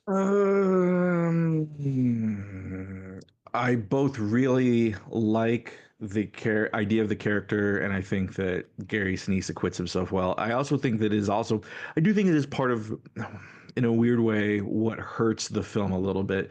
As Liam said, he's a no-nonsense guy.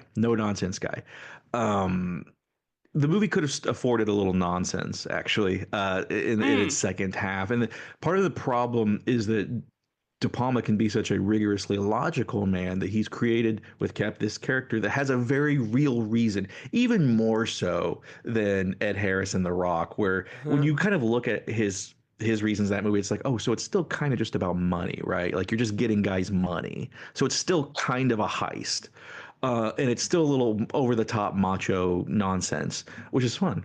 In this movie, it is rigorously adherent to the idea that Gary Sinise is desperately trying to save this missile defense system, that the money men are just like, this is just not worth our time and money. It's not perfect, and we don't want to buy it if it's not perfect. So whereas Sinise is like, well, let's just buy it and we can work out the kinks, but this will protect American soldiers, who then will protect American lives. We need this. And that makes a total total sense, and it actually is kind of an understandable military guy goes rogue trope. You can totally believe him. It's totally, and again, the no nonsense part of it makes sense that he wouldn't be this googly eyed monster. He wouldn't be doing naked Tai Chi like Bill Sadler in Die Hard 2, right. Who is trying to turn his squad into a terroristic cabal to save a drug czar for reasons. But part of the problem though is in not having a more dynamic villain, it does suck a little of the air out of that second half, especially because you don't have John Hurts Powell around to be a bit more over the top noir, mustache twirling. You don't have him doing the John Huston seat of all evil in Chinatown. Whereas you could very easily and again, I totally get it. And on one level, I do think it works. Where these are just two regular they're two human beings, regular human beings. Both Ricky and Kevin could exist in real life. These are two characters who do and can exist. They're not over the top archetypes, and so that they're. But I do think that to some degree, having.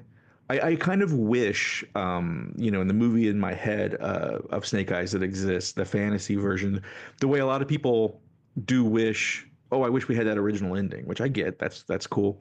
I kind of wish that as Cage and as a result, Ricky modulate down, I do wish in his frenzy and his desperation and his panic as he realizes his plan is spinning further and further awry, I wish Dunne and Sinise got a little bit more and more stressed and over the top in a realistic way, but still losing his shit at, because we get senses of it when he starts killing his own teammates because he's like, oh God, this is getting out of hand now. I'm going to have to start killing there's going to be a lot of wet work by the end of this night to make sure that this thing goes down. Even at one point, John Hurt goes, am I on your list? Yeah. And there's a whole movie there, I think, could have been made of where Dunne is really spiraling out because the plan is spiraling out, and so he has to spiral out to catch it and get his arms around it. And I do think though that Sinise plays it with such a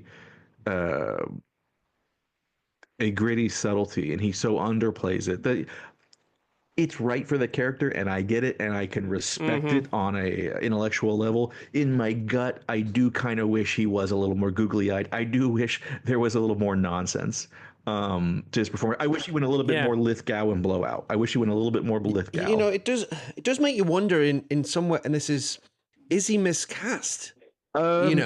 Yes and no. Here's the thing. De Palma has said he did not want it to be a mystery that Kevin was the villain. He's like, I revealed it early because that is not what my movie is about. The movie is about making a moral choice in hell. You don't need to be surprised by who the heavy is, because in a way, the heavy is Ricky, and Ricky is choosing not to be the heavy anymore. That's what the movie is about. So in one way, the casting is kind of weird because you cast Gary Sinise because you see Gary Sinise as a good guy. I mean, it's the same reason he's in Ransom. They're like, oh wow, Gary Sinise is in the trailer for Ransom as the cop. Gee, I wonder if that's going to take a turn halfway through. And it does. And I think that in a weird way, you cast Gary Sinise because you are going to expect him to be the good guy. So when you don't need that twist, you don't need that surprise, he's going to give you a good performance. He's going to give you a great performance, which is what he does here. But I don't know.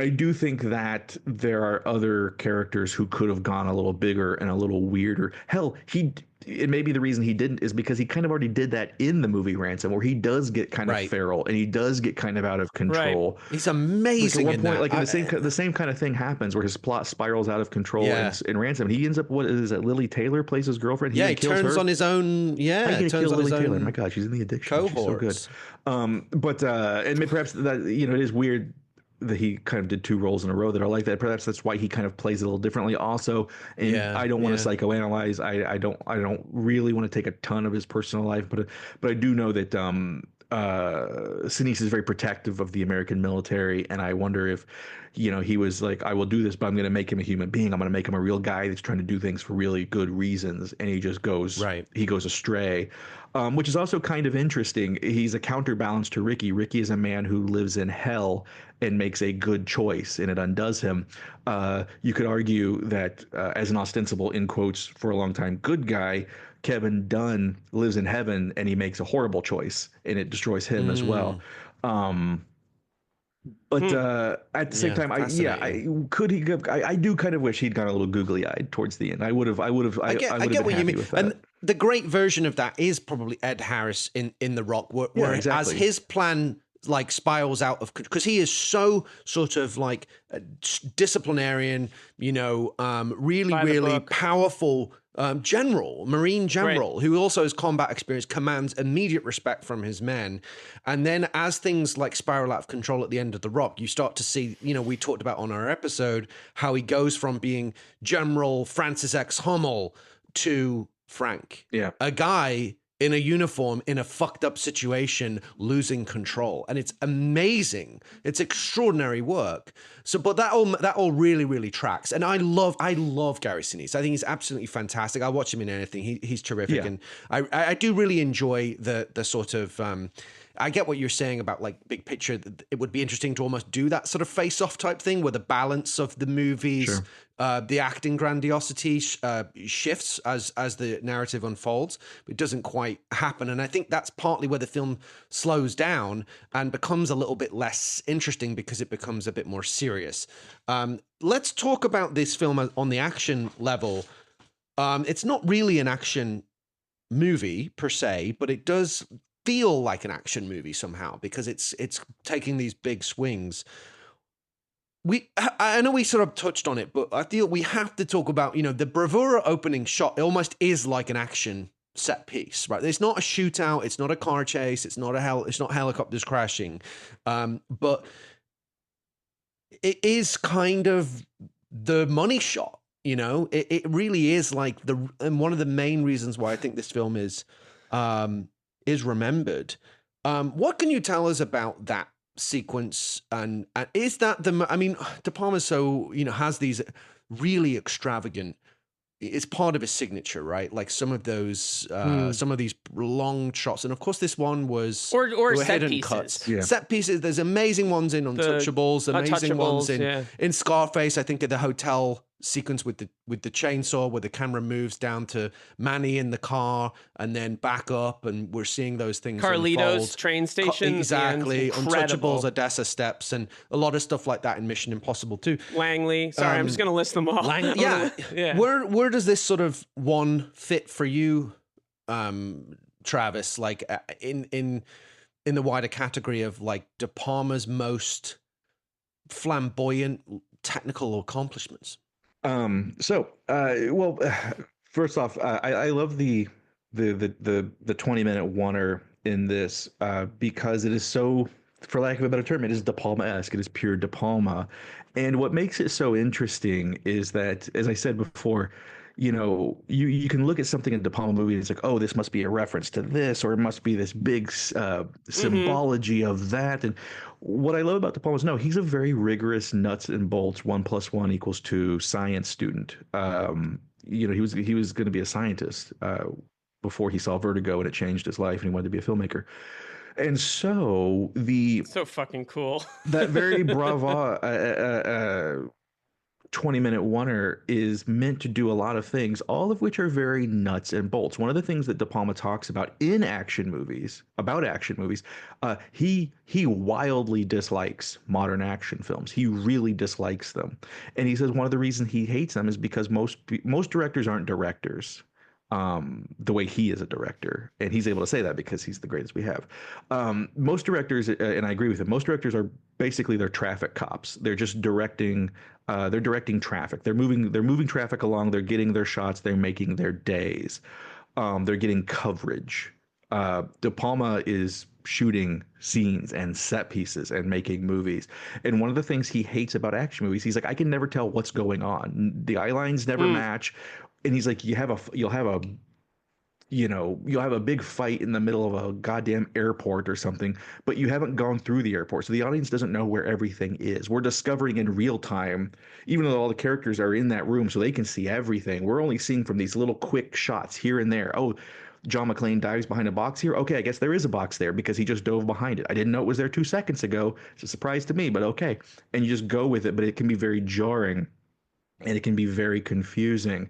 And he hates that. And so a big part of that 20-minute oneer, even though we're thinking, oh, it's just so flashy and it's De Palma swinging dick all over the place, a 20-minute Steadicam shot, my God. What he's really doing is, hey, we're going to spend our whole movie in this one building. So you know what I'm going to do? I'm going to take you in every room that we're going to be in later in this movie. I'm going to take you through the stairwells. I'm going to take you through the security room. I'm going to take you through the TV broadcasting room. I'm going to take you onto the main floor. I'm going to take you into the hallways. I'm going to take you into the casino. I'm going to take you into Lincoln Tyler's boudoir, his whole penthouse. I'm going to take you through all these rooms.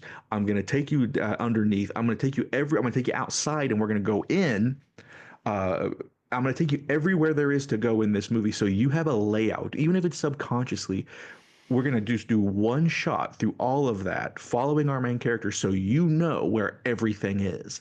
And even though he doesn't do like a big action set piece until ostensibly the end, it's so that you have a map of this place in your mind, which you're going to need when you're thinking about the conspiracy, when you're thinking about the assassination, when people are running and hiding, and you're like, well, wait, where did Julie go? You actually have a vague sense of the entire casino in your head. So you don't need later on in the movie a lot of expository dialogue of she went up the thing and over to here and the movie the location is given to you, which is, I think, an absolute necessity in a single location, Die Hard in a blank type film.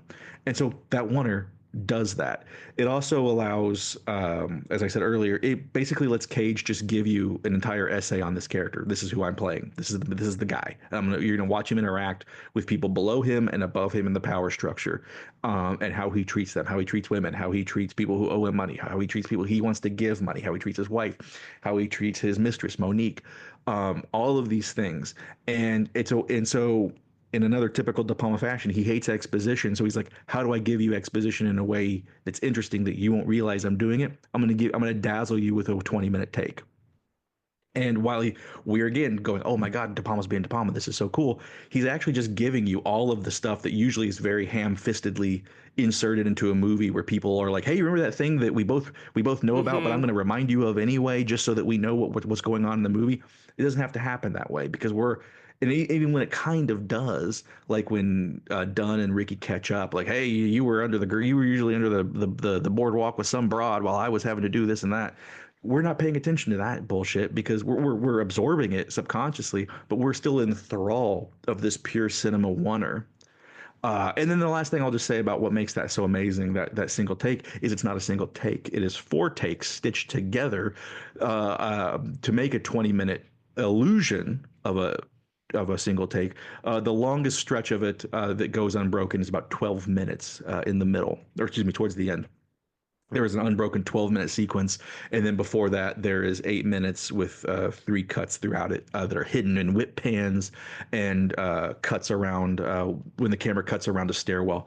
It's very elegant. It is. I mean, if you're you watch enough movies, you can kind of guess where maybe the cuts are, but not because you see the cuts. You just sense, oh, here's where a cut would be if there is going to be a cut, because there's a motion blur, so that's where you would put one. But you don't actually see any cuts. It is seamless. But what is interesting, and this is the last pretentious thing I'll say before I stop hijacking this part of the conversation, in a film that is about the medium of television and film and how it can lie and how it can tell a truth, isn't it interesting that the movie begins with that shot of a woman on TV, and then she breaks the illusion by saying, stop, pause, rewind, I got to redo this, giving us this primer on the illusion of television and the illusion of film and the illusion of storytelling and filmmaking, that the oneer that comes right after that does the exact same thing. It cuts, it hides, it rewinds, it goes around, and it is fake. It's fake. It's an illusion. Like all things, that De Palma's obsessed with crafting illusion and letting us know that he's doing that. The opening oneer, which is very flashy, which everyone talks about, It's not a real wonder, but the irony that we all are still almost 30 years later, still talking about it. It's not a real wonder, but we talk about it as it is. And it is a fake. It is a lie. But the movie ends on a 10-minute wonder that is actually real. If you go back and you watch the ending where Carla Gugino and Nick Cage are standing on a boardwalk looking out at the sea as the Millennium is being rebuilt behind him, it starts as this very wide shot, and it just keeps pushing in and pushing in and pushing in as they have their conversation. Even as they leave and the opening credits roll, it maintains a wonder, and it just keeps pushing in and pushing in and pushing in into this final reveal in the very last seconds of film before the credits end. I find it very fascinating that the film begins with a 20-minute lie, a fake one single take shot. And then once reality has flooded into all of these characters' lives, once reality has flooded into Nick Cage's life and ruined it, we actually get a real wonder. And in keeping with the themes of the film, no one cares.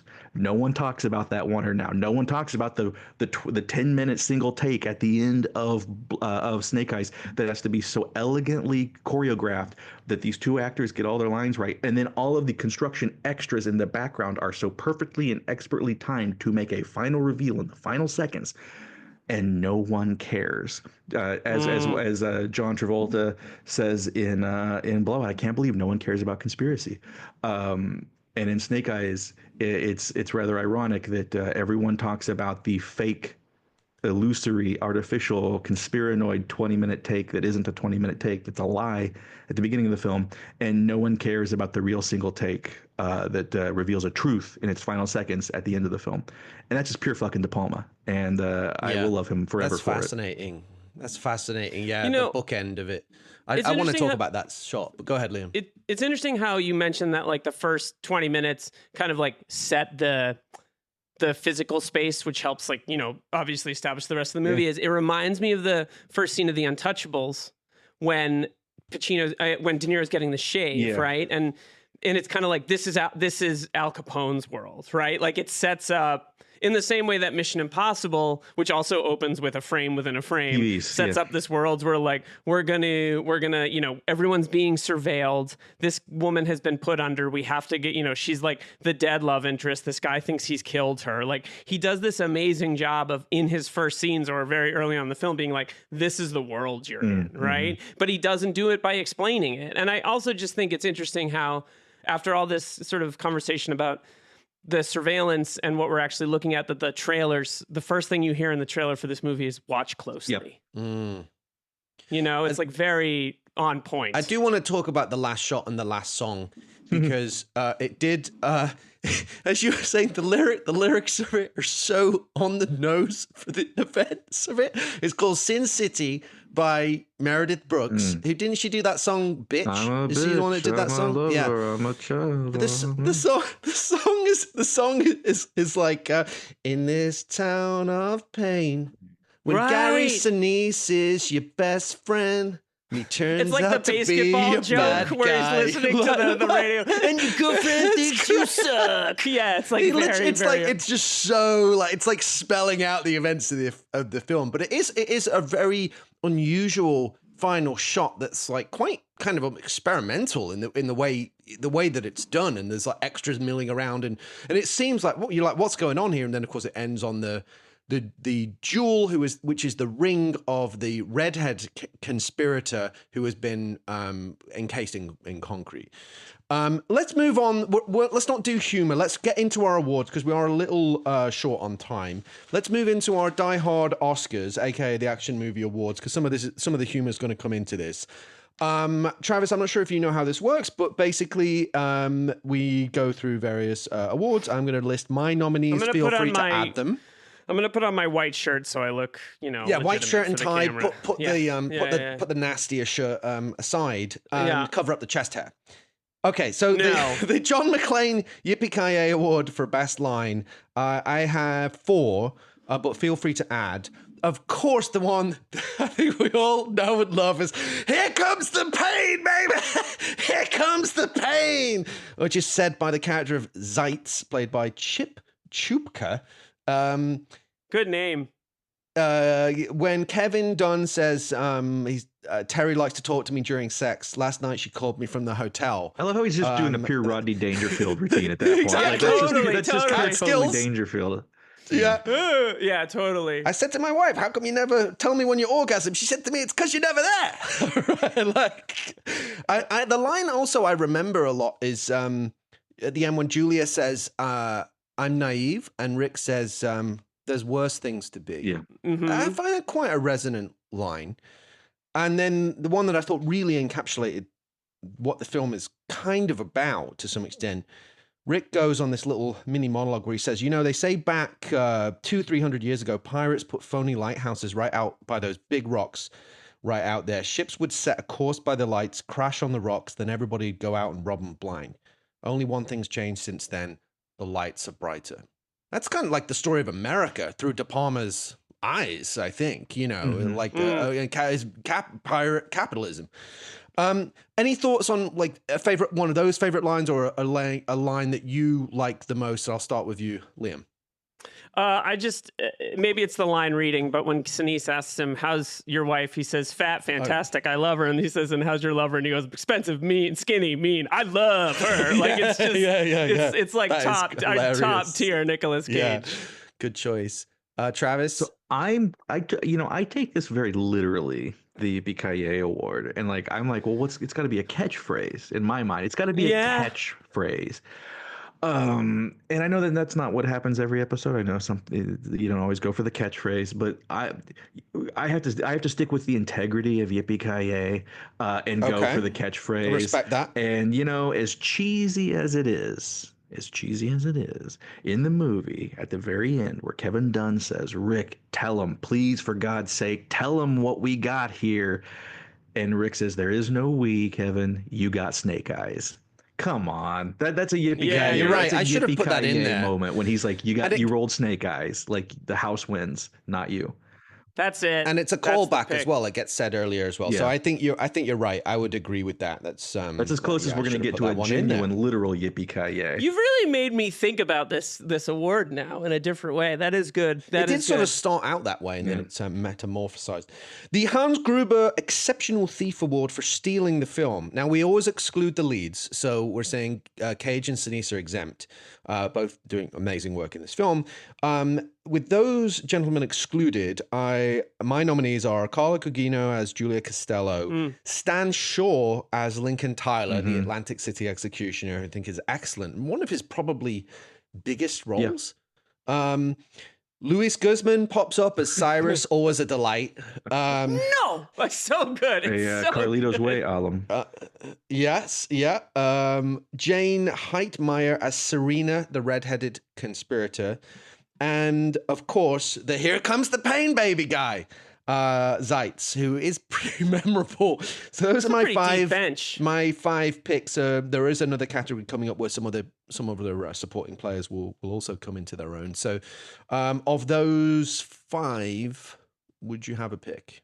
Dan Shaw. Liam, go first. Oh, sorry. Oops, sorry. I didn't mean. Yeah. No. Same. No, that's fine. I mean, the performance of his career, I think.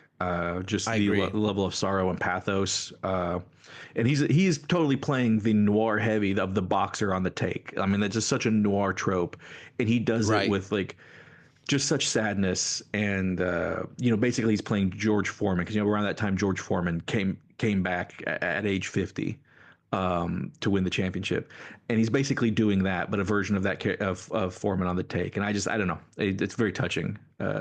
For what he has. Yeah, the shot of him and he's in the ring looking down and he looks like this like hand dog look is I think the saddest moment in the movie. It's rough. I think you're right. I think it's the best supporting performance in the film. And one that literally supports the thesis of Ricky's character. Like he is Ricky. He and Ricky are the same character. These men that have totally debased and sacrificed themselves. They sold their values, yeah, and their profession. They sold out their profession. Liam, would you agree? Yeah, no, it's Stan Shaw, 100%. Yeah. All right, let's move on to the Dick Thornburg Award for Dick of the Movie. I've got 4 nominees, quite a lot of candidates. David Anthony Higgins as Ned Campbell, the guy who is trying to shag Julia in the hotel. Writing a beautiful letter to my wife.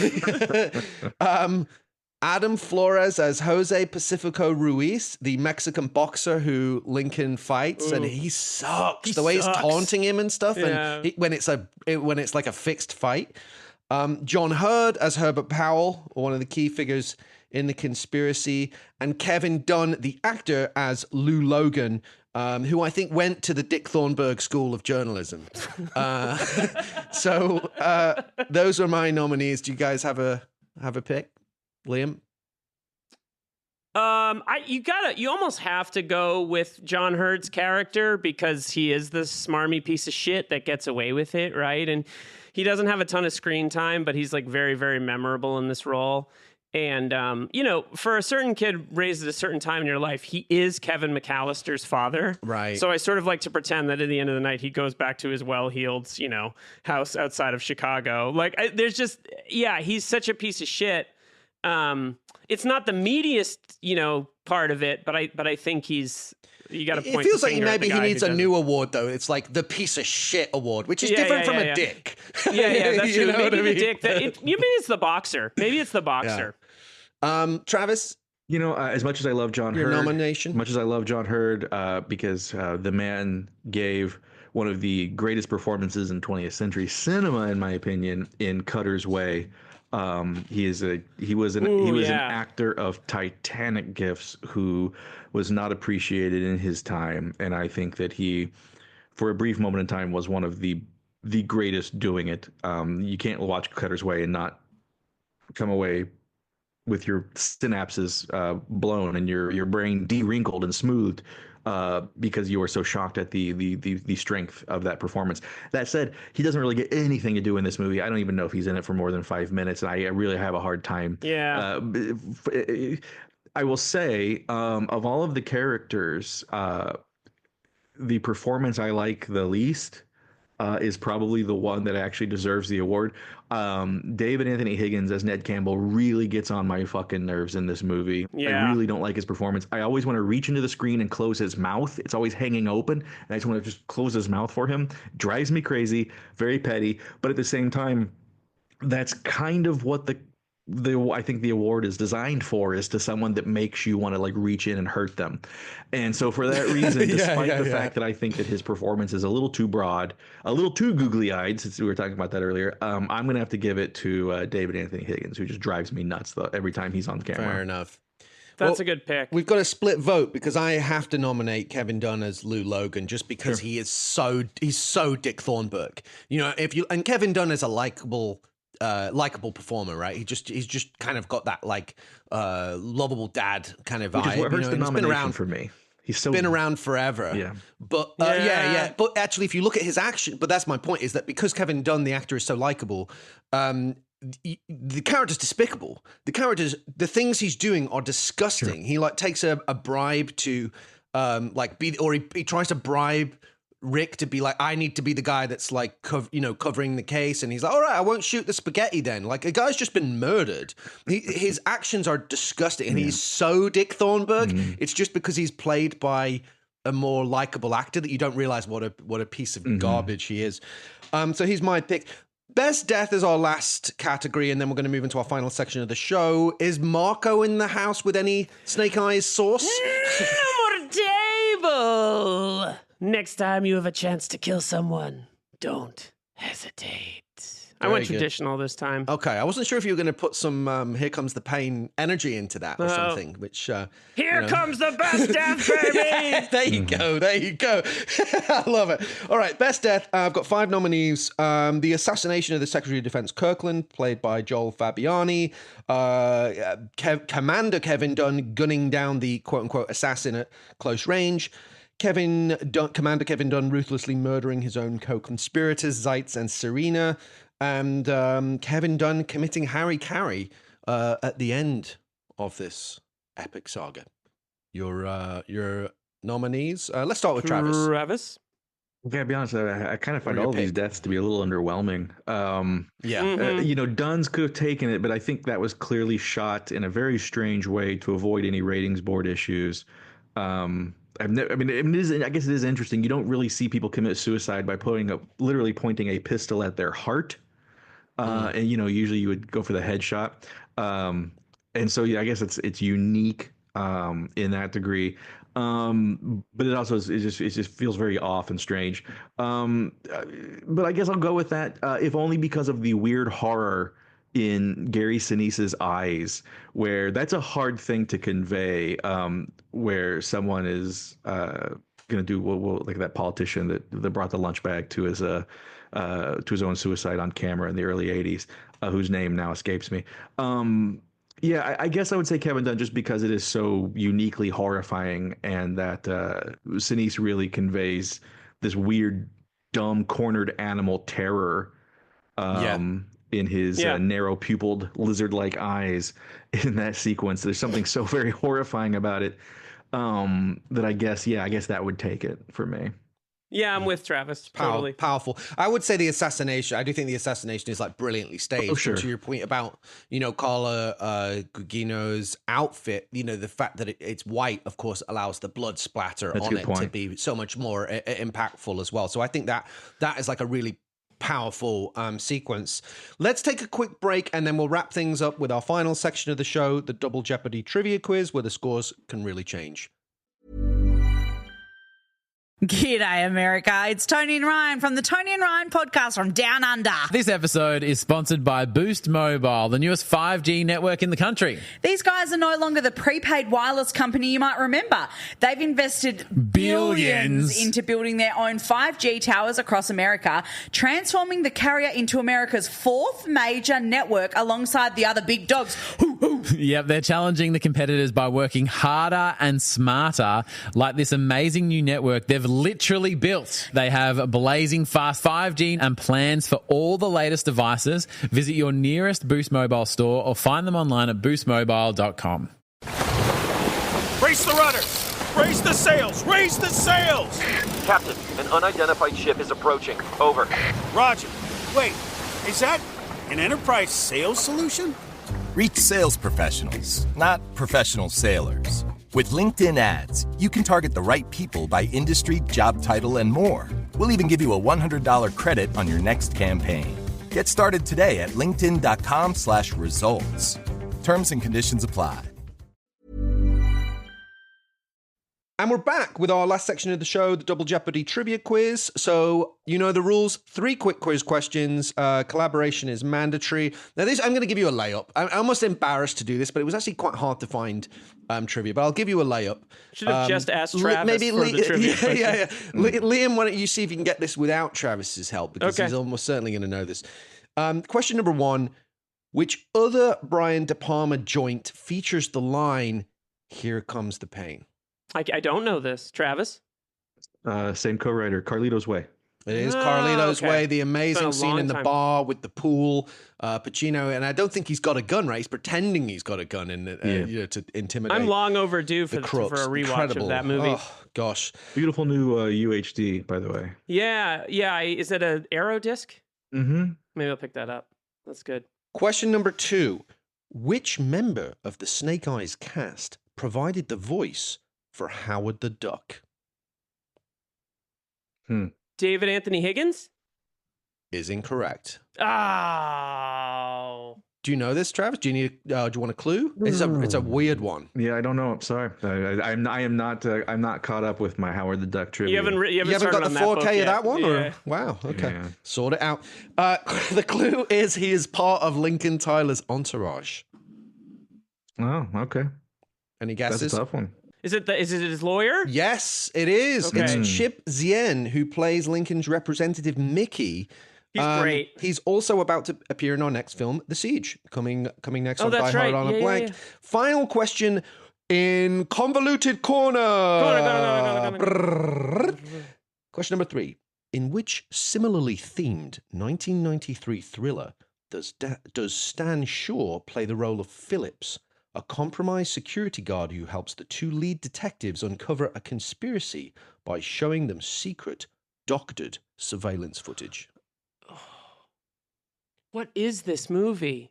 The Rising Sun. Is correct. Which, much like Wow. Die Hard, is of course set in and around a Japanese corporation in LA. A film I think we're going to do on 48 Hours of Body Movies. Speaking of which, We need to plug What a that. transition. But before we do, we're going to have to wrap up. We're going to have to let Travis go. Thank you so much. This has been a delight, an education, a lot of fun. Do you have any final, anything you want to plug? Where can people find you? Other things that you're working on in addition to your forthcoming De Palma book, the name of which was, again, for everybody? De Palma Does Hollywood. Great title. Coming soon. Thank you. Travis, where can people find you and what else you got going on? Gee whiz, gosh. You can always find me on, God help us all, social media, like Twitter. You can find me. Anyway. You find me at Twitter at A Heart of Gould, Gould, as in Elliot Gould, A Heart of Gould. There's a link on my page which links to all of my stuff, any commentary tracks I've done for various companies, as well as various writings I've done. Most of my writing can be found at the online film journal Bright Wall Dark Room, but you can also see my stuff later this year in Southwest Review, where I've written about David Lynch's Wild at Heart, The Counselor. I have another. Loved your piece adjacent on The Counselor, by the way. It was bless your great, heart. because I Thank you. love that movie, and I agree with you. Yeah. I think it's amazing. It's a masterpiece. Yeah. I got a thing with them later this year about the most Travis David Lynch movie ever made. So them, Fangoria, Brightwall, I'm all over the place. You find me on social media, or you can also find me at Blue Sky under the same name, A Heart of Gould. If I'm not gonna make a joke anyway. I don't want to talk about Elon Musk. But yeah, you can find me there. You can find my work, at those places, mainly at Brightwall, but also at the other homes for good writing about movies. And I'm usually also always working on a commentary track or essay for any number of boutique Blu-ray. I just picked up that Weak Spot Radiance disc, and I'm really excited to watch that. A lot of fun. Totally up my alley. It's depressing, but it's great. It's a really great. Depressing really is great totally movie. up my alley, unfortunately. All right, guys. Thanks, I'm just going to Travis. thank you so much, Travis. This has Thanks for been having me. It was a lot of wonderful. I'm just going to do a couple of quick plugs, including one that you might appreciate. And with our mutual friend, Jim Panola, I was just on his podcast, Yes. An Invitation Productions, talking about Against All Odds, a movie that I think we both love. As neo-noir, super fans. So you can check that out. I also just talked about Escape from New York on my friend Andy Majorano's podcast, The Andyplex, which is available on Apple Podcasts. And rate, review, subscribe, tell a friend, follow us. I'm on Blake Howard's podcast talking about The Order for 10 minutes sometime in the near future. I don't know when, but that's coming. Yep, look out for that. Thank you, Tyson. Next time on 48-hour side show, 48 Hours of Body Movies, is going to be a little film, somewhat obscure. It's called RoboCop, I think. It's going to be a 16-hour episode. If you don't subscribe to www.patreon.com/48 Hours of Body Movies to hear us talk about RoboCop, what are you doing? I am to Paul Verhoeven as Travis is to Brian De Palma. Let's just put it that way. That is going to be epic. So please subscribe. And can you remind the folks about the website thing to sign up? Sign up to the website. Don't sign up to the iOS app, as it's much more expensive every single month. Thank you, Apple. Keep it going. Yeah. So please sign up on either your web browser rather than the actual Patreon app, and you'll save yourself a couple of bucks a month from our corporate overlords who apparently need it.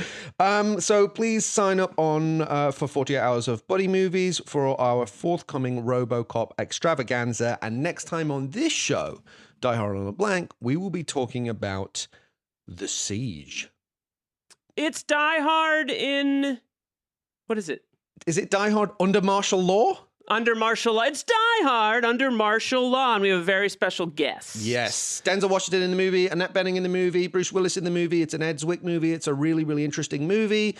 Lots to discuss, lots to chew on. Chib Zien's in it as well, the voice of Howard the Duck. So something for everybody there. Thank you so much again, Travis. Thank you, Liam.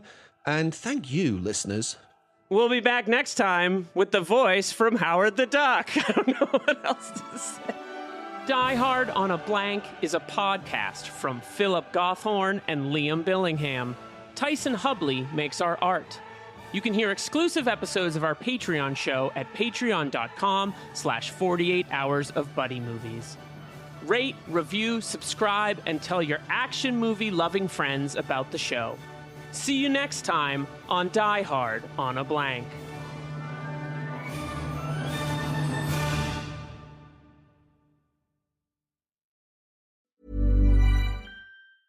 Savor the best of spring with great everyday prices at Whole Foods Market. Yellow low price signs help you save money without compromising quality. Like on organic chicken breast and thighs, ground beef, and more. All with no antibiotics ever. Plus, brighten your plate for less with 365 by Whole Foods Market brioche. Smoked salmon, cherry tomatoes, organic apples, and more. Shop low prices daily at Whole Foods Market in-store and online. This tax season at Boost Mobile, when you buy 6 months on our best unlimited plans, we will give you the next 6 months for free. Plus, enter to win up to $10,000 and double your tax refund. Your refund, your rules. Requires upfront payment. Taxes and fees extra. Terms and exclusions apply. Visit boostmobile.com for full offer terms and sweeps details. Does it ever feel like you're a marketing professional just speaking into the void?